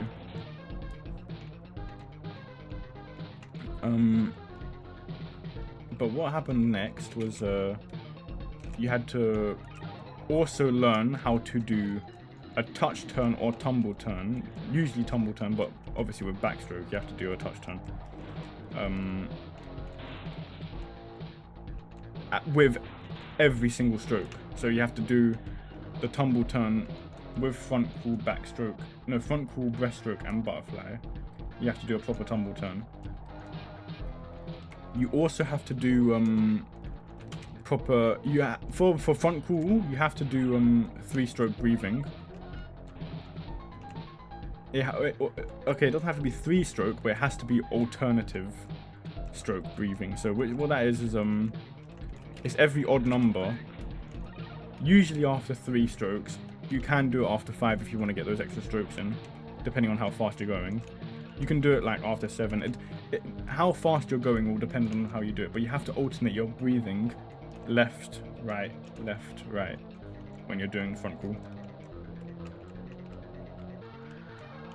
With butterfly, with breaststroke as well, you have to learn to do the breathing as your arms are coming in and as your legs are. So your legs are kicking out in the frog position as your arms are coming in, and then you breathe in, you dive under, and then you push your arms out, and as your legs are kicking you out and your arms are straight, and then yeah, you get the idea of breaststroke. And butterfly, you can do like 2 or 3 more strokes with your arms before you put your head up to breathe, and then dip your head back down again if you wanted to. And yeah, those were basically the maximum grading methods for doing well in swimming. And obviously, like the other 2 swimming criteria that I mentioned, I just passed it. I was good at all of it. So that was an easy 310s that I could prove to a judge. It wasn't even a judge, it was literally my teacher, because they could estimate correctly based on watching it, and they could submit it as my grade. And the judges, the external judges could basically watch it at random, like a student at random, but they didn't with me. I was never selected at random, so my teacher's estimates for me were 3 10s and a 7.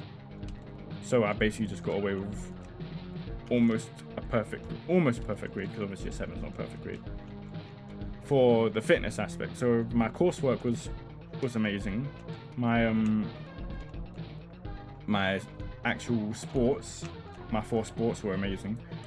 And then came the exam. I think I got I got among, I think I got 2nd or 3rd highest grade in the year. I think it was actually the whole year. I think it was the 2nd or 3rd highest grade in the whole year. No one got an A star, but I got among the highest grades.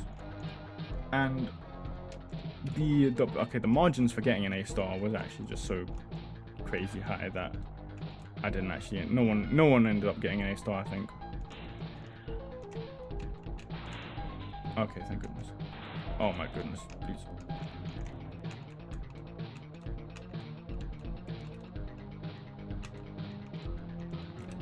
But yeah, PE was despite what everyone thought, because they literally thought, oh, I don't play football, therefore I'm not like one of these athlete kids. But no, I swim. Okay, and PE isn't all about just how well can you play football. It's how well do you actually know about like sports and sports science and all the actual stuff that go into it. So I got away with it, and I got an easy A for PE. Let me just read Zombie's experiences of swimming.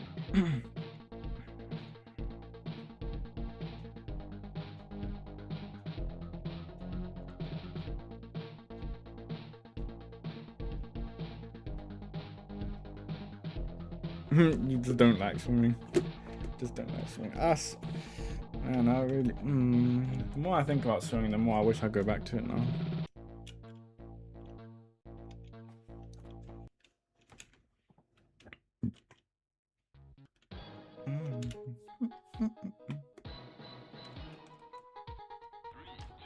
You know why I love swimming so much? It's because it's like, I don't know, it's like a full body movement kind of exercise or just motion, and it's all in water. It's nice.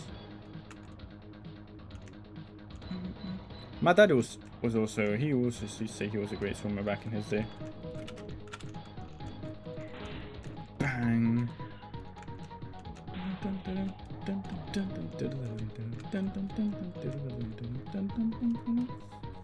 So yeah, I guess in a lot of ways I just take after my dad. I was naturally smart, good swimmer, got a sense of humor. I guess he's the person I look up to most, but I guess a lot of my genes probably evolving from him as well.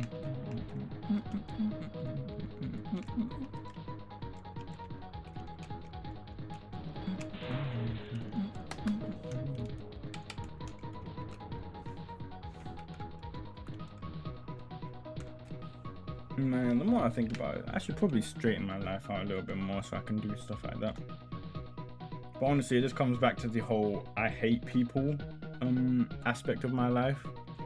Because doing swimming again would involve, like, you know, getting into like a public swimming pool, wouldn't it?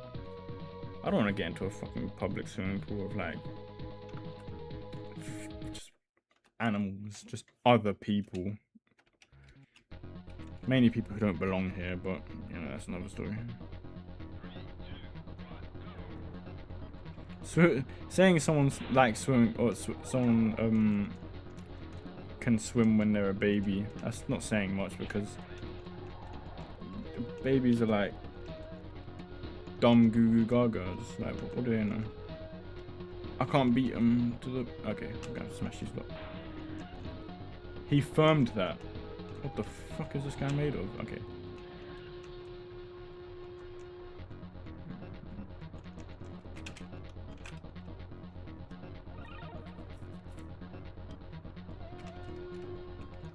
Alright, are these not coming over here? Yes, they are. A radical one. And boom! He firmed that.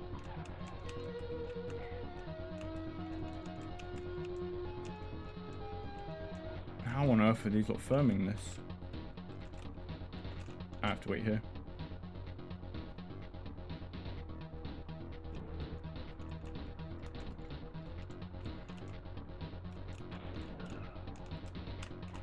Oh. What?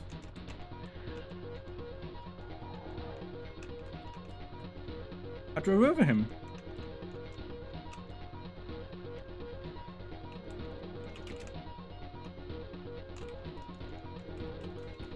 Screw you. Alright. Yeah, it's my 8 time. My 8 time.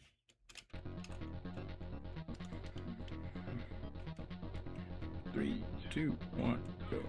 This is another hell of a race, but at least this one usually ends faster due to the nature of the. Who is that? Is that? That's not Radical One. Okay. If that was Radical One getting that's Formula 1 or Formula 7. Okay, we're doomed, aren't we?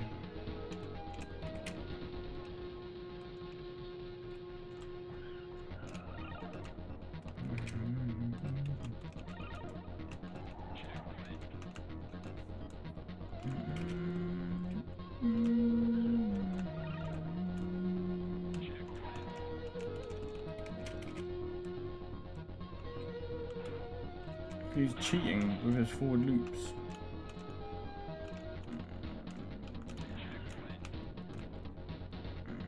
Formula 7's out here.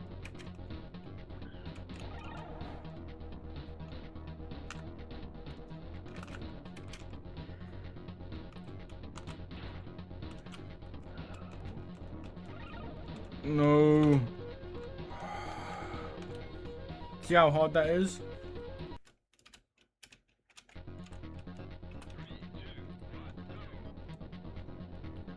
How'd you beat Radical One in this bloody... One more try. Hopefully don't end up upside down in the first hoop.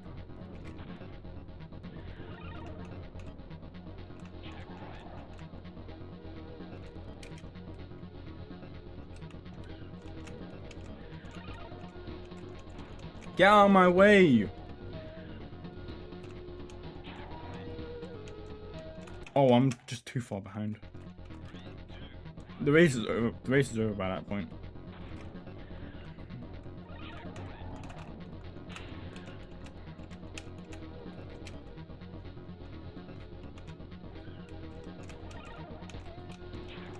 Don't.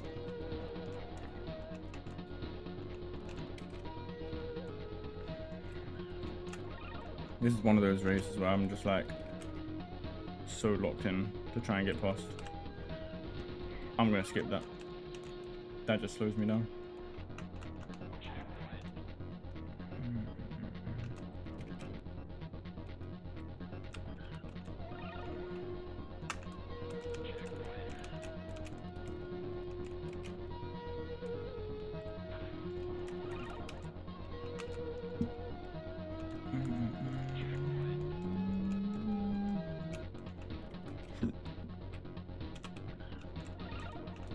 Do I just skip this? He made the jump. He made the jump. You can't. It's ridiculous. He makes the jump. No other car can do that.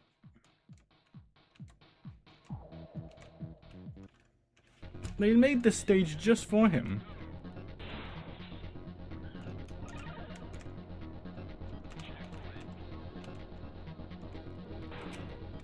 Please.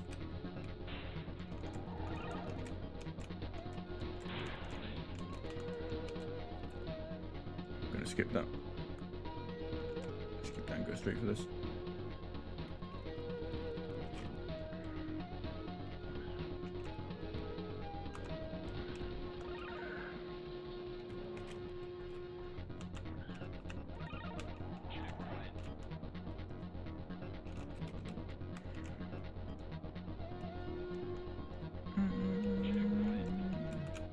That counted as a stunt.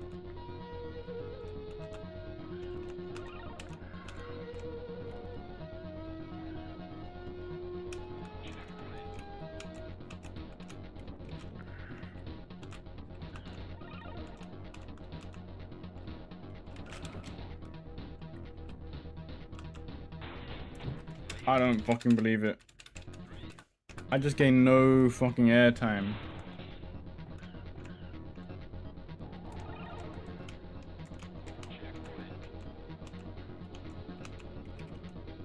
See, if Radical One gets a perfect race, you lose. Like, you can't... With Might Yet, you can at least outrun him. If fucking Radical One gets a perfect race, you just can't beat that last jump.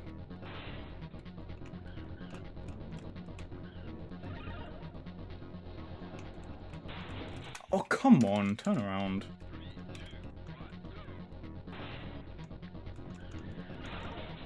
Excuse me?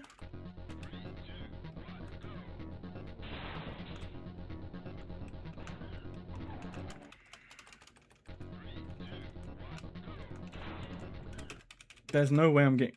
No, there's no way I'm getting pushed back like that. That's not a natural way of...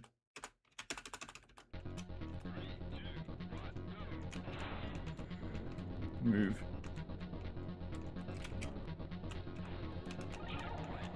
No.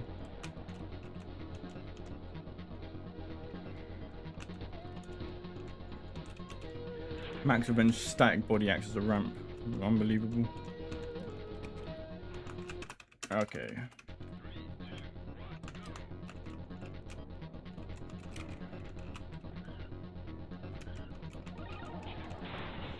Why?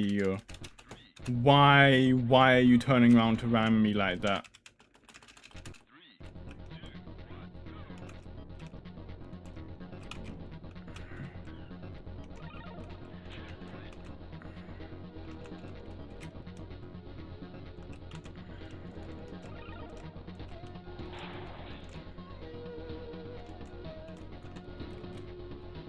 Oh my god, why are you turning a weird direction?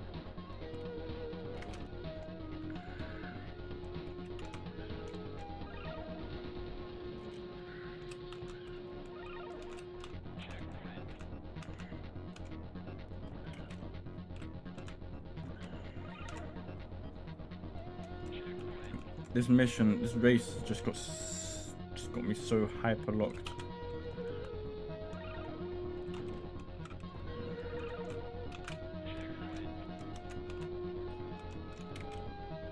It's always this race. This and bloody Ghosts and Magic. Hardest races in the bloody game.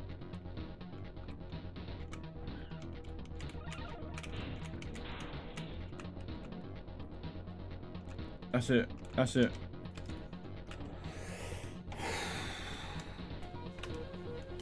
Thank goodness.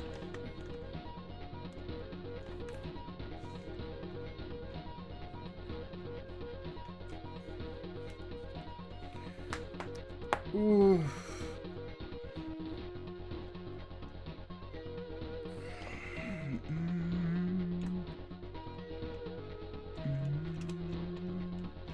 And I unlocked Radical on who I'm not going to use because we have Machine.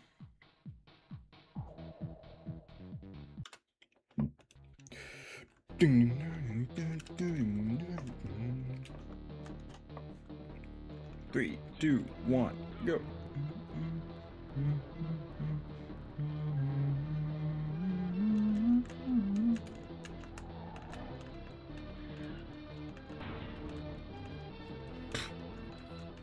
He got smashed. He got plowed.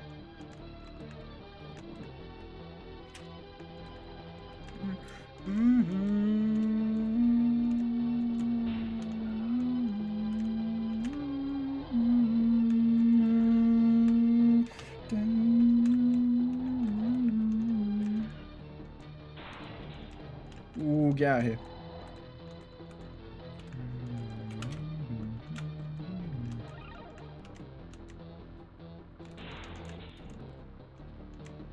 Why?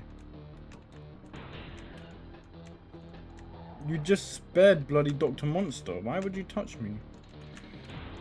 Okay, now it's time for Sword of Justice.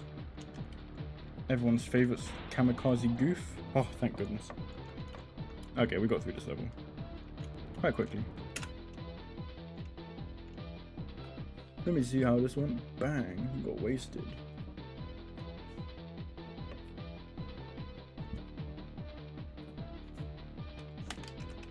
Alright. Now it's time for Machine. Try and work his magic again. In the hardest stage of them all. The grandest stage of them all.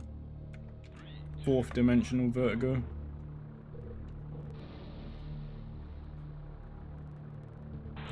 Oh, if I could get Dr. Monster.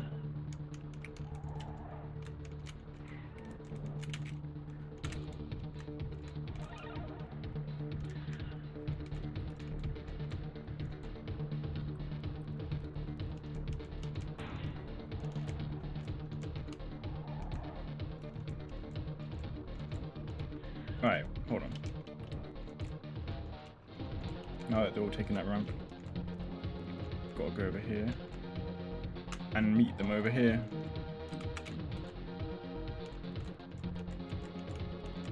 Damn it. Okay.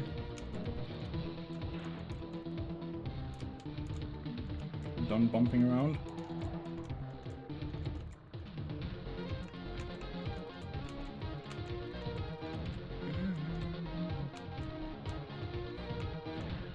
What are you doing, High Rider?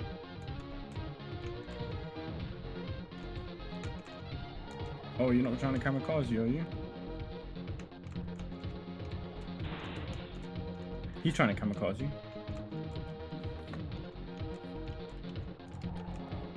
I need to get rid of High Rider.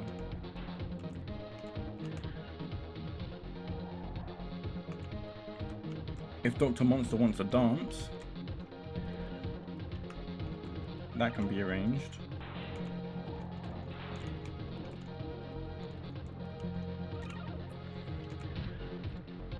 Same goes for you, old king.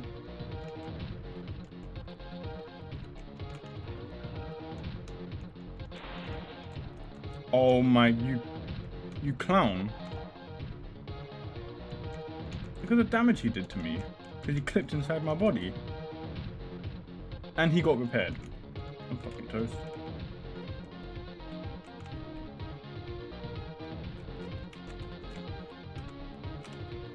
My only hope now is for someone to ram me in here.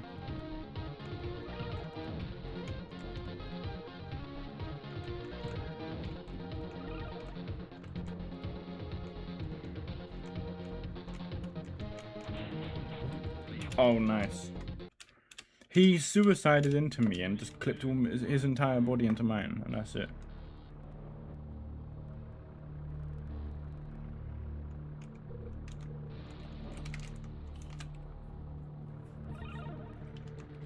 Sometimes a disaster can happen at the front there.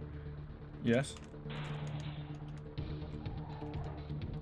I need to get Dr. Monster out first. The objective is always get Dr. Monster out first.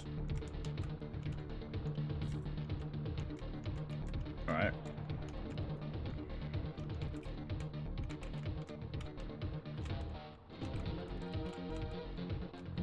Here they come.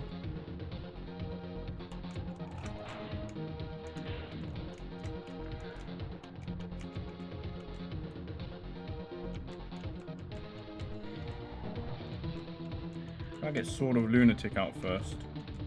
Maybe he won't try and suicide ram into me like he did last time.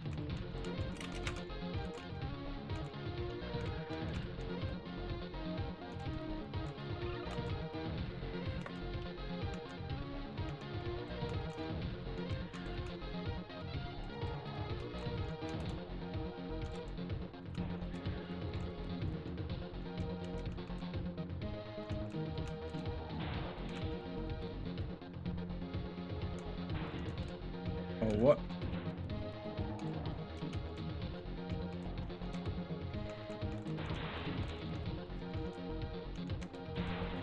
And El King wants beef as well. Now look at my health.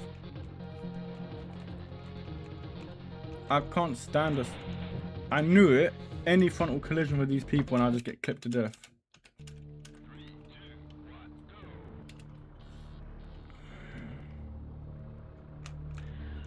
Okay, fine.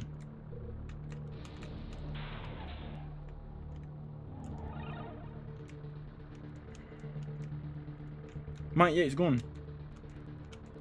That's amazing. And he bumped into his vehicle.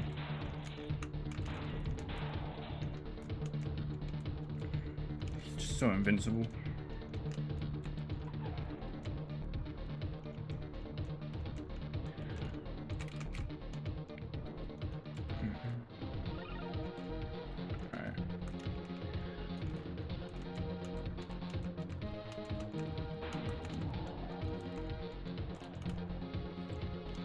What? Where are you going?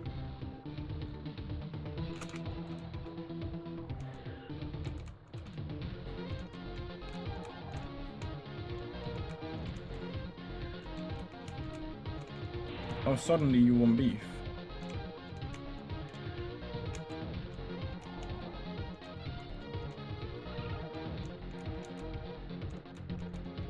Come here, you. Ah, get out here. It's over. It's over. Oof. Mike Yates is already gone. The only threat now is El King.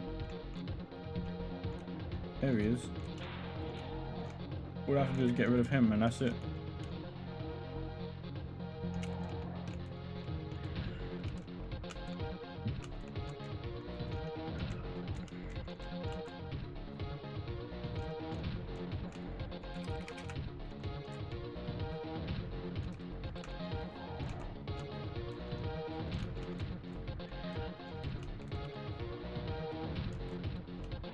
Oh, it's just lunatic trying to suicide dive into me.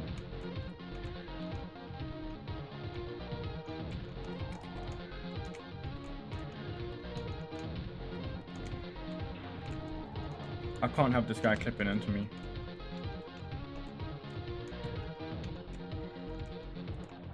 Oh. He knocked joking to the moon.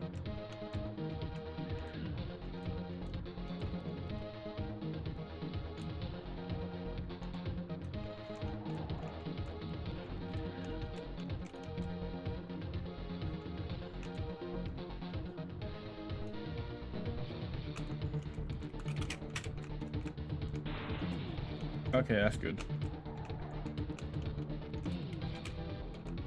Please just don't overturn me like that.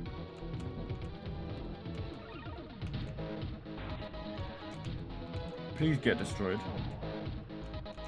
How is this little fucking cockroach just so powerful?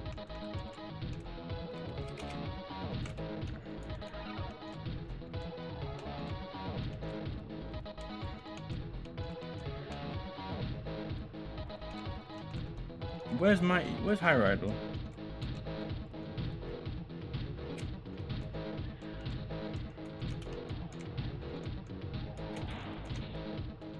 Come here, you. Come here, you cockroach.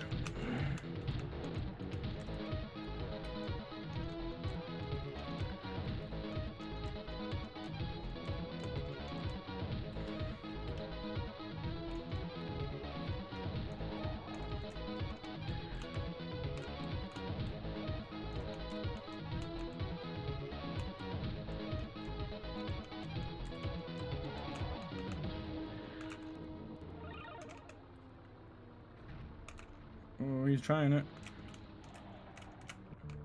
He's trying it.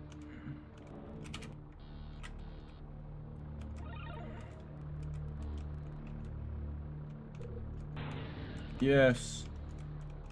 Alright, High Rider should not be a problem. All I need is just to fucking clap him. Oh, he just got repaired. I need to one-hit kill him. There's no way. There's no way he beats me in that exchange. There's no fucking way he beats me in that exchange. You.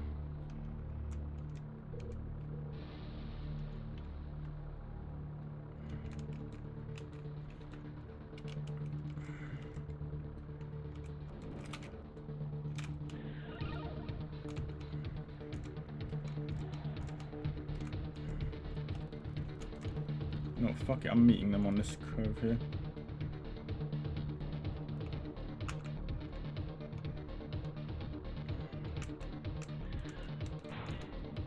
Get out of here.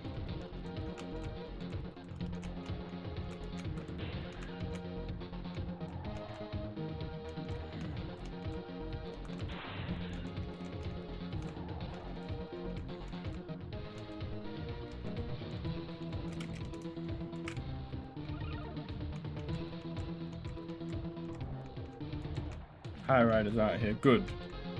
Good. You shouldn't have survived last time, but you did.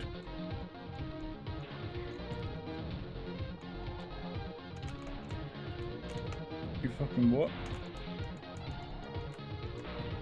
Get out of here.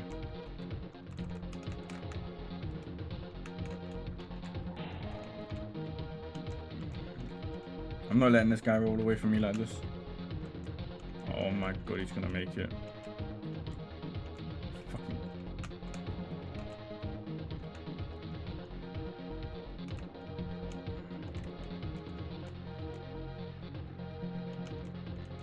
You.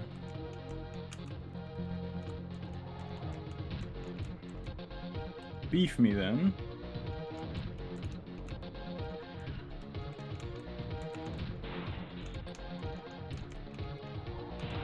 How are you firming hits like that?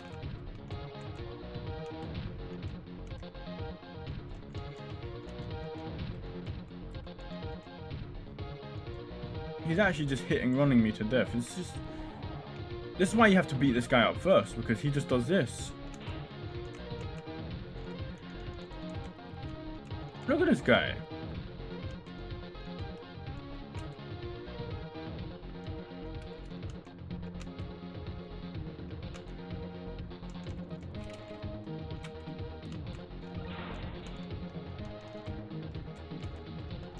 And then he's just gonna go straight to the healer again.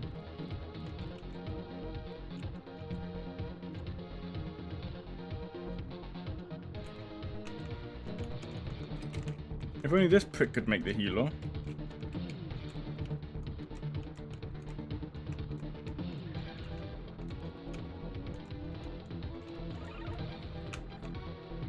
There's another racer on the pitch though. Radical one. Of course it is.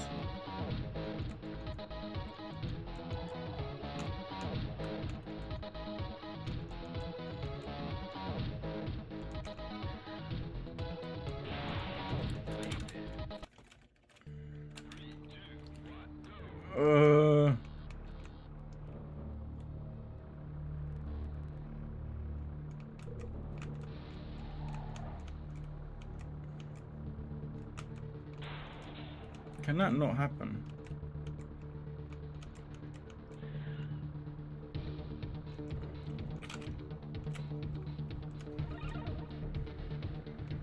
Alright, just like last time, I'm gonna meet him on this curve right here.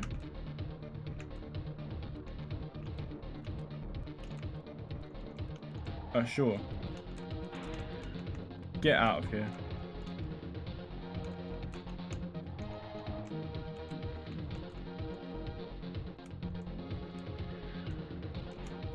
Get out of here.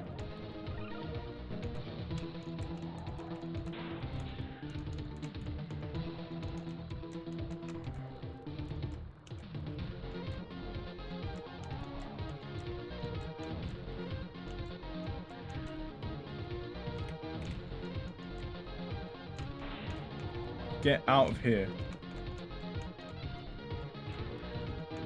Oh my bloody god.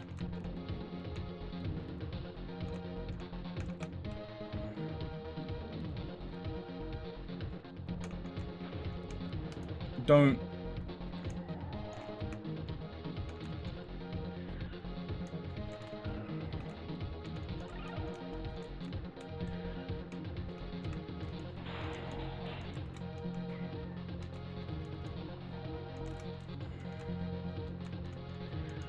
Look at these two spineless pricks. Oh my goodness. And he just runs away to go get healed. Come here, you.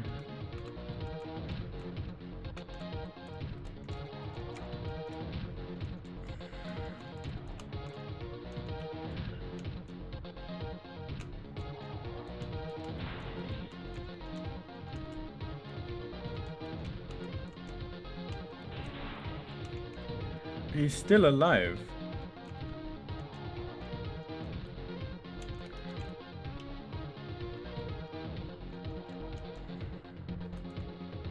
If he gets repaired again, I'm gonna have to. I can't beat him with that health.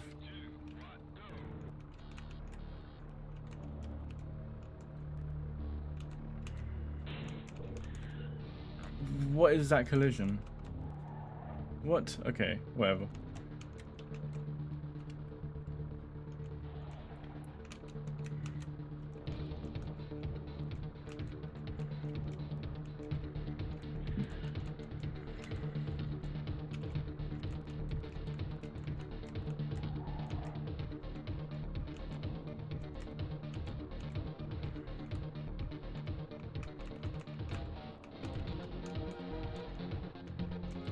Well, where are you running?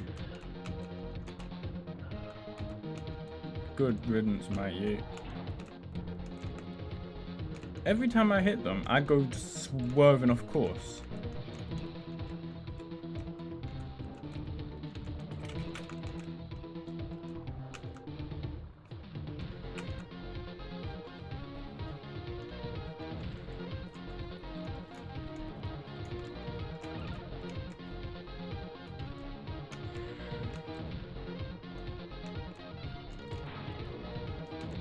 Come on.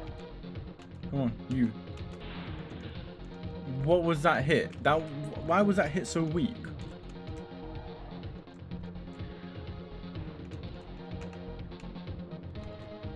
Look at this spineless prick.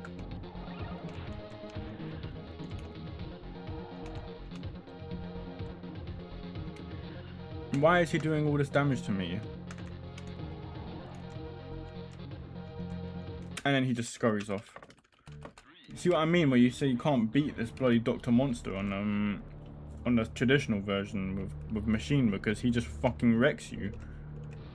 In the multiplayer version, they made Machine invincible, so you can just one-hit kill Dr. Monster and not take any damage from it. In this version, you're bloody soft as a sponge. Get out of my way.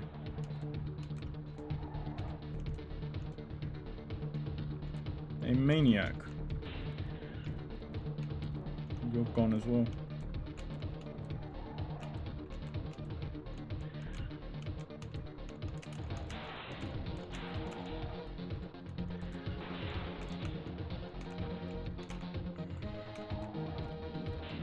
Good. Now you. Please! Oh, where's the oomph behind your hit?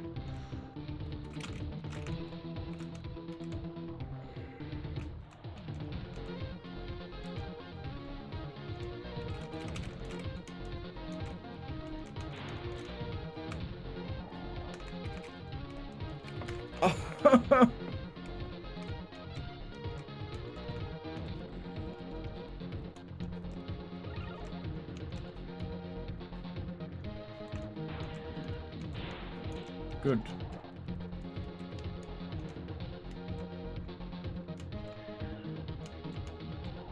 Mighty 8 and Radical 1.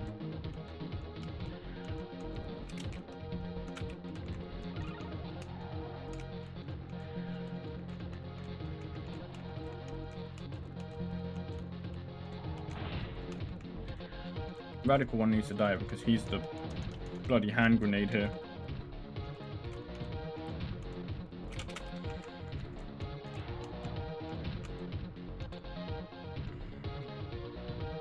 He needs to die. He can't be firming hits like this. I die in one hit using a stronger character hitting a weaker character, yet this guy firms a hit like that. Oh my god.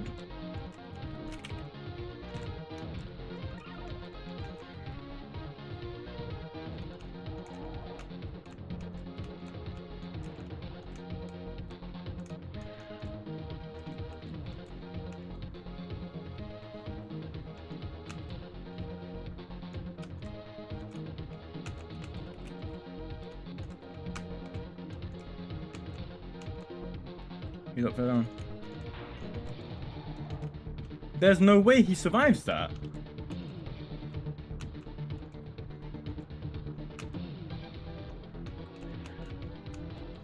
There is no way he survives that hit. He's upside down. He survived again.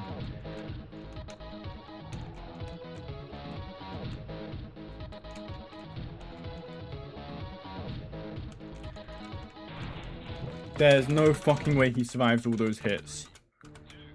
There is no way you're convincing me he survives all those hits like that.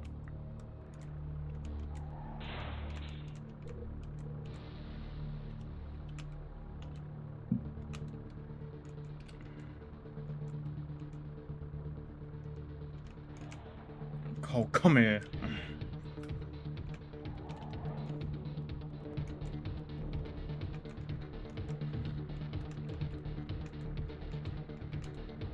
This is his last mission. Oh my god, it's so big map. All the enemies are programmed to drive away from you when you approach them. This bloody imbecile was just bloody brick. And he doesn't feel a thing for some reason. Good. You annoyed me to fucking no end for no reason last match.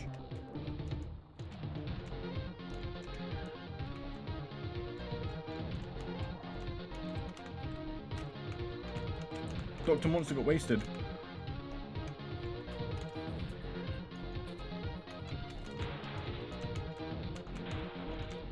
Elking's wasted.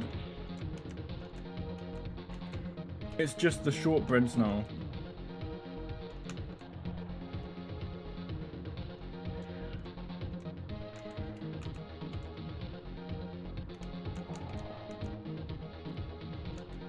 Wait.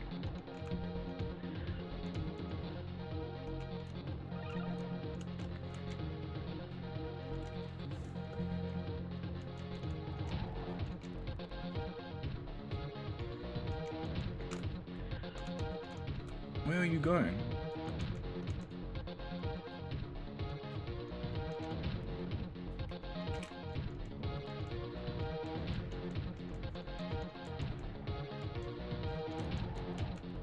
Come here, you. Are they gonna collide?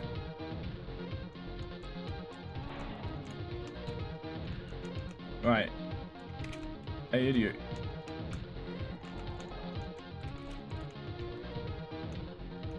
You wanna drive into me? Good. No way High Rider beats me now.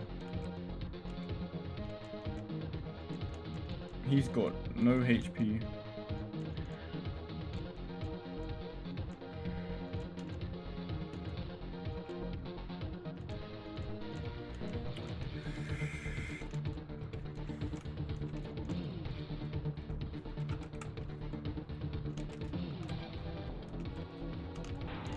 Yes.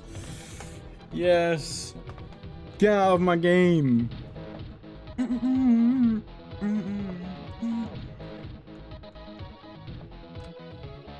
I gotta see this. Gotta see this love tap.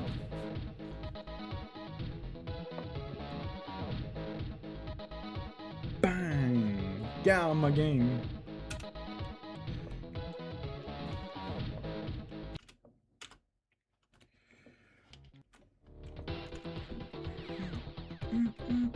Oh, what are we doing? Hold on. Can't be the mad party if the big guys aren't here. You know the rules.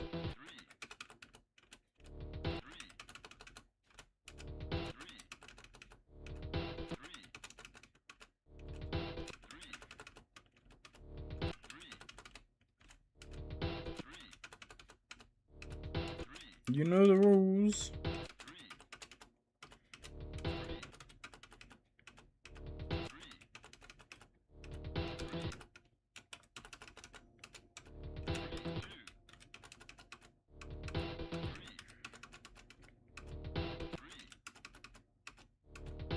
There they are. The gang's all here.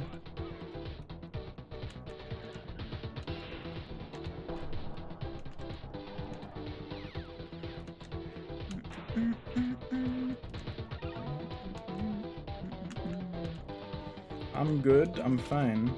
I'm winning. In fact, we're gonna be over pretty soon.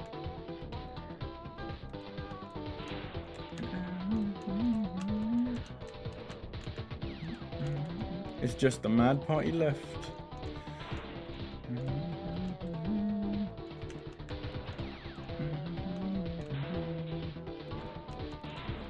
I wasted Sword of Justice.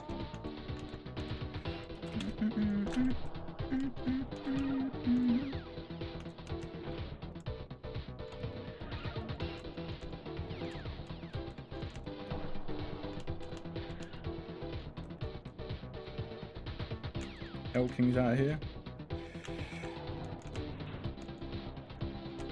I want a ram machine.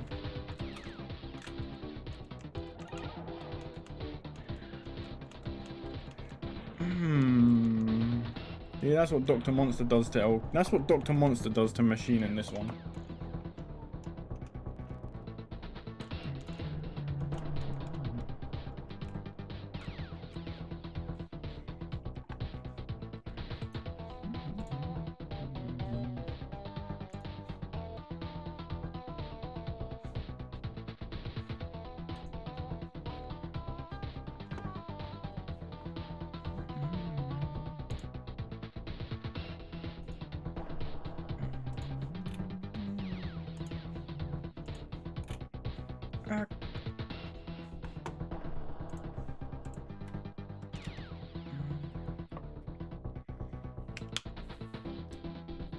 Radical gamer.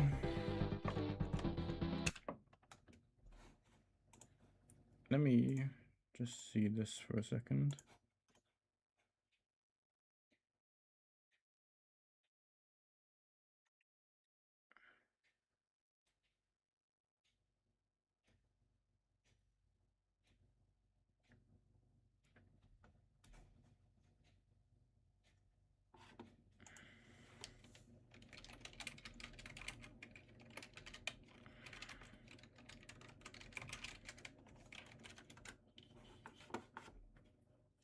Quite impressive, actually.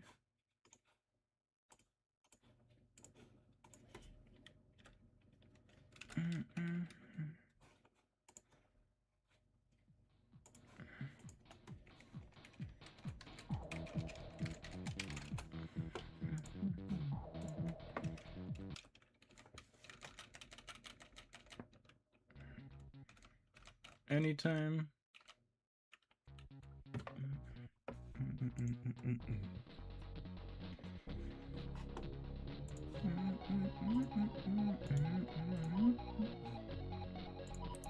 Of course, as is customary, got to settle our things on the stage of the day. How long have I been streaming? It's been 2.5 hours, hasn't it? That's nice. Probably.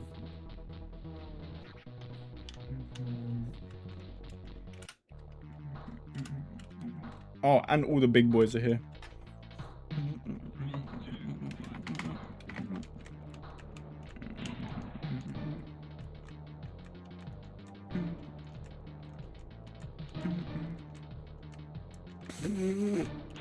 I'm going flying already.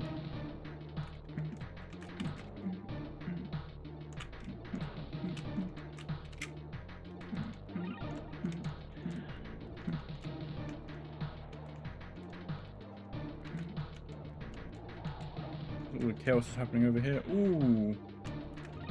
Big guy got whacked.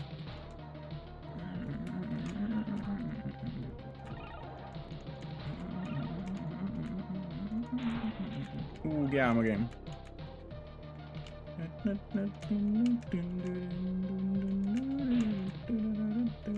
I love how humble these levels are when you like first do them. And obviously when you unlock every racer, you can come back to these levels and then every racer's in the game and suddenly it's like all these hyper endgame scaled cars are in these like early simple levels. Sword of Justice has already been wasted.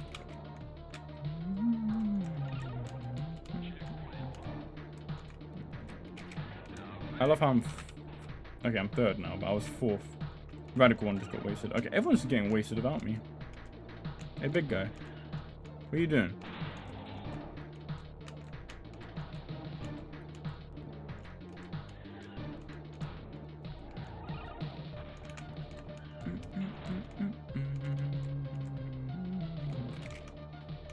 Don't want to get hit from the back by a machine. Hey, fat boy. Can't quite make the jump, can you?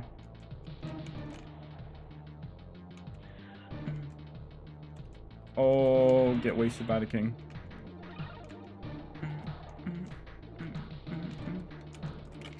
Oh. I see how we're doing this now.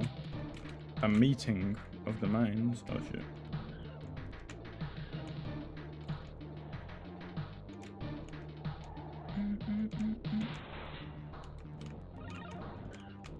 Fortunately, Dr. Monster's like the hardest counter to Old King. Because I just keep bouncing every time I hit him. Oh, shit.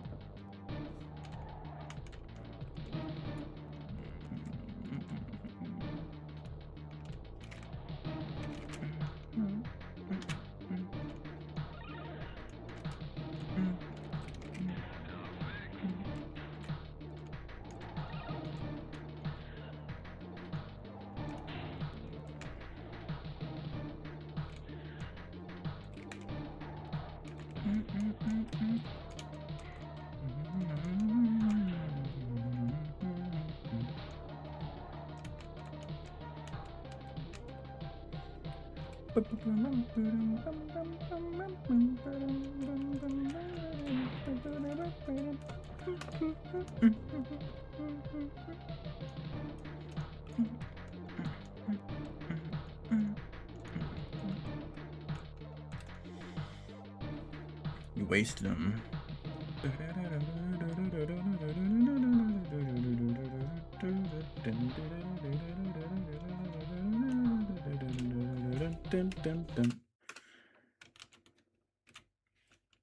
Obviously, we got to bring machine to this level. 2, 1, go.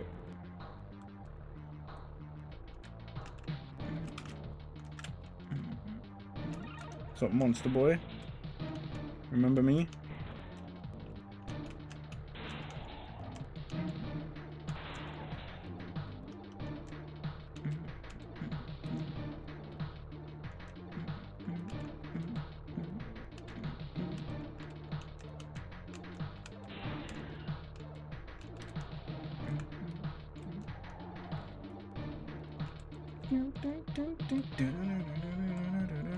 Doesn't this just have such a hard beat? Beat goes super hard though.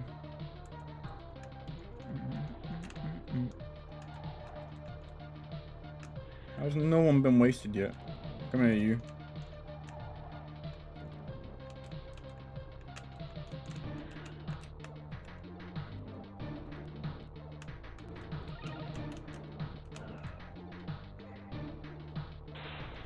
Bang, there we go. Someone's wasted.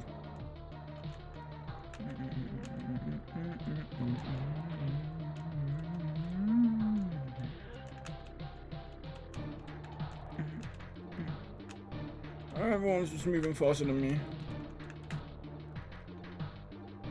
Alright, you. Bang. What? Oh, you lot don't like it when I drive backwards on the course.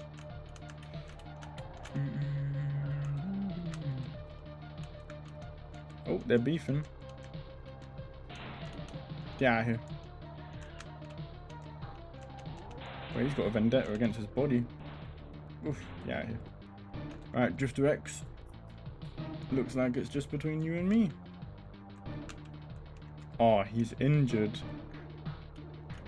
Circling the drain.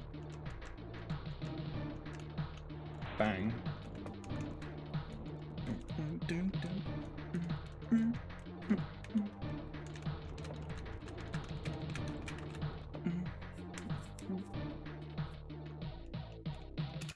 What terrible camera. Alright, where is he? You know you're hard-bodied when you beat this stage. Oh, against Dr. Monster and El King with Radical One. Hee hee.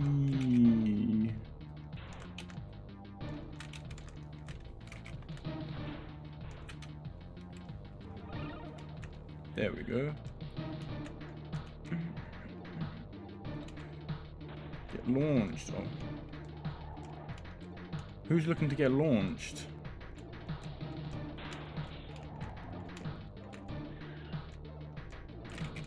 Formula 7 got wasted, as usual.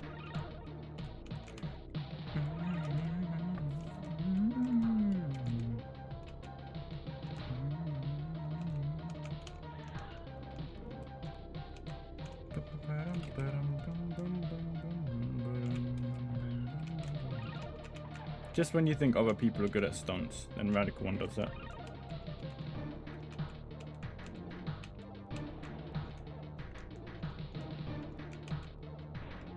Ooh, get launched. Get launched. Where are you going, El King? Get launched. Barely any damage to him.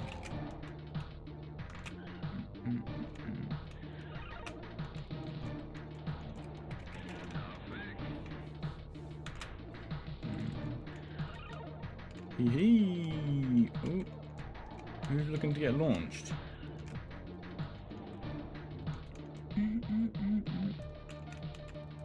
Get launched.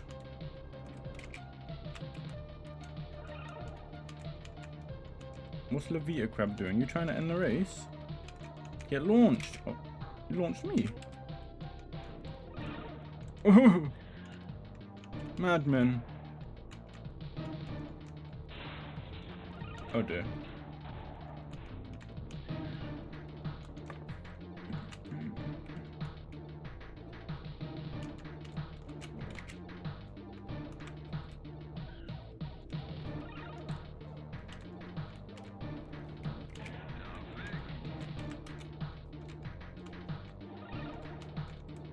Alright, now what? Get launched. Oh. Oh, I wasted him anyway, somehow. Get launched. Get launched. Who's next for the Radical One air program? Oh god. I just realized these two are actually furious.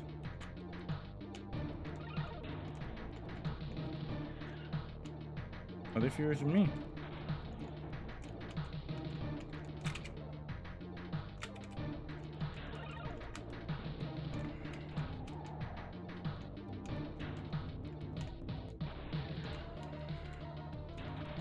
Ooh, get launched. What I say about getting launched, buckaroo? Happens to you.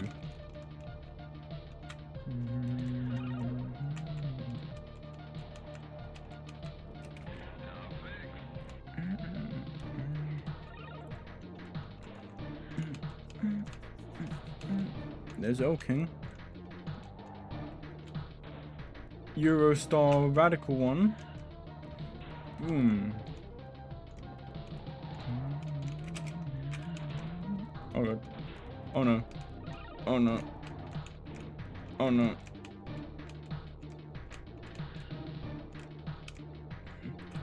Whoosh. Nice. Oh my goodness.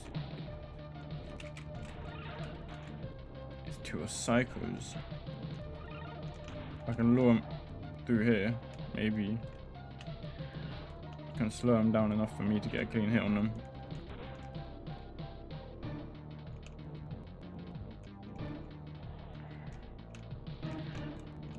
Hey, big guy. You want beef?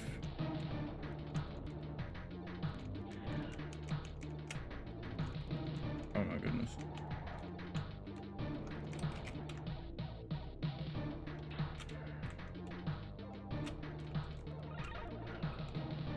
Who am I again? I am Radical One, and I launch people into space.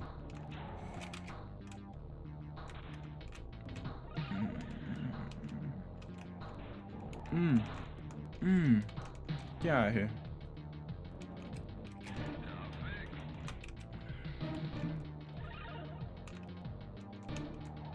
Get launched. Get launched. Oh yes, he got wasted. Hey, it's just you and me now, El King.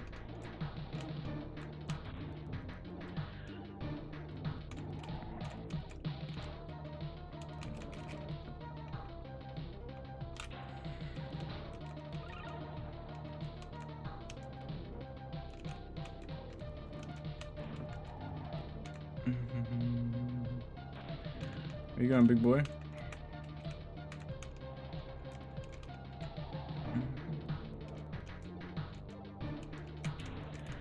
Oh, get wasted. Radical One. Radical One's the best. He beat El King and Dr. Monster. And no, I'm not going to try and beat Machine of him. That's suicide. Let's watch how this guy got thrown. Bang. Get wasted. Last guy. And we all know who it is. We all know. We all know. It's the king. Oh. And it's all fresh meat. Time for some fun. It's the garden of the king all over again.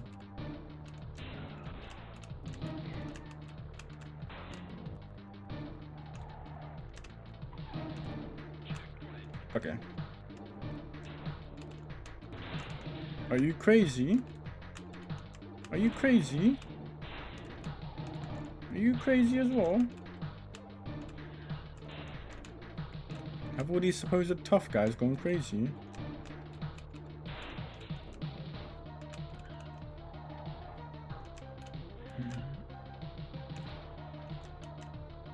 Where are you going, huh?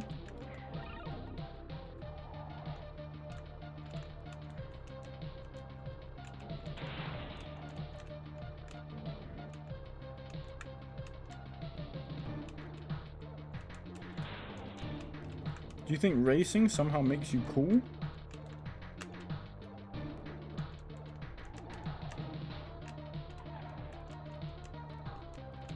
You think I won't try and intercept you?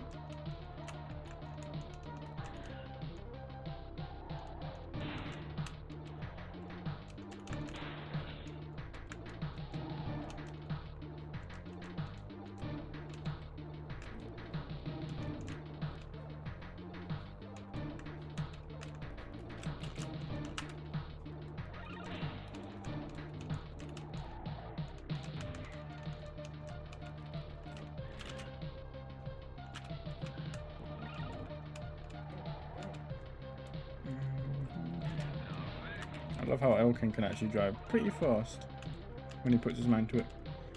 Oh, it's over, little man.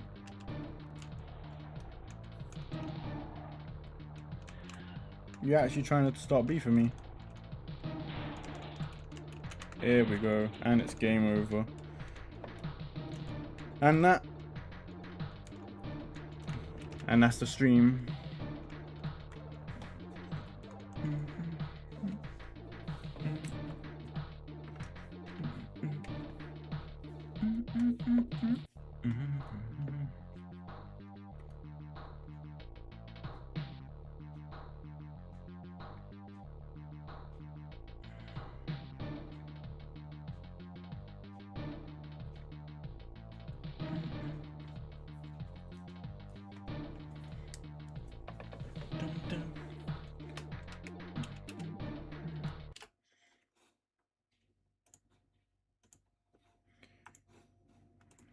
I will say this. I'm tired as hell. I'm basically sleeping. I'm basically 5 hours over my my current sleeping pattern, which is thanks to work. So I have today, which I just finished work. So Wednesday is like my only free day of the week. Thursday I'm working normal time, so I can actually stay up late on Wednesday, which is a godsend for once. Friday and Saturday I'm working overtime again. And that means that Thursday I won't be able to stream again because I'll have to go sleep early, unfortunately. Friday I again won't be able to do anything that night. But once Saturday's finished, I'll be going back to normal time. And I actually have a special stream planned for Saturday night. So if anyone is interested, keep an eye out Saturday night. Same time as I started this stream, but Saturday. I guess that'll technically make it Sunday morning for me, but it'll be Saturday for you lot. So keep your eye out then, because I have something very special that I plan for that day.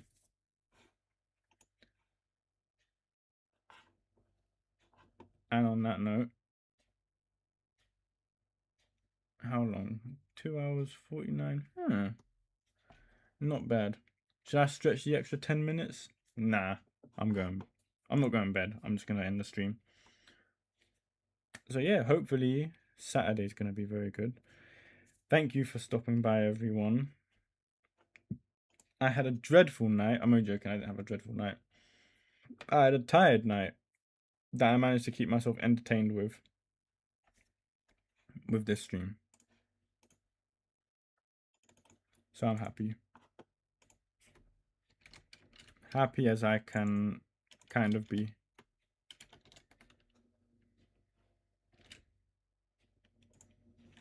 Whoops, that needs to go there. And we've just passed the 2 hour and 50-minute mark. Goodbye, farewell. Thank you all, thank you, thank you.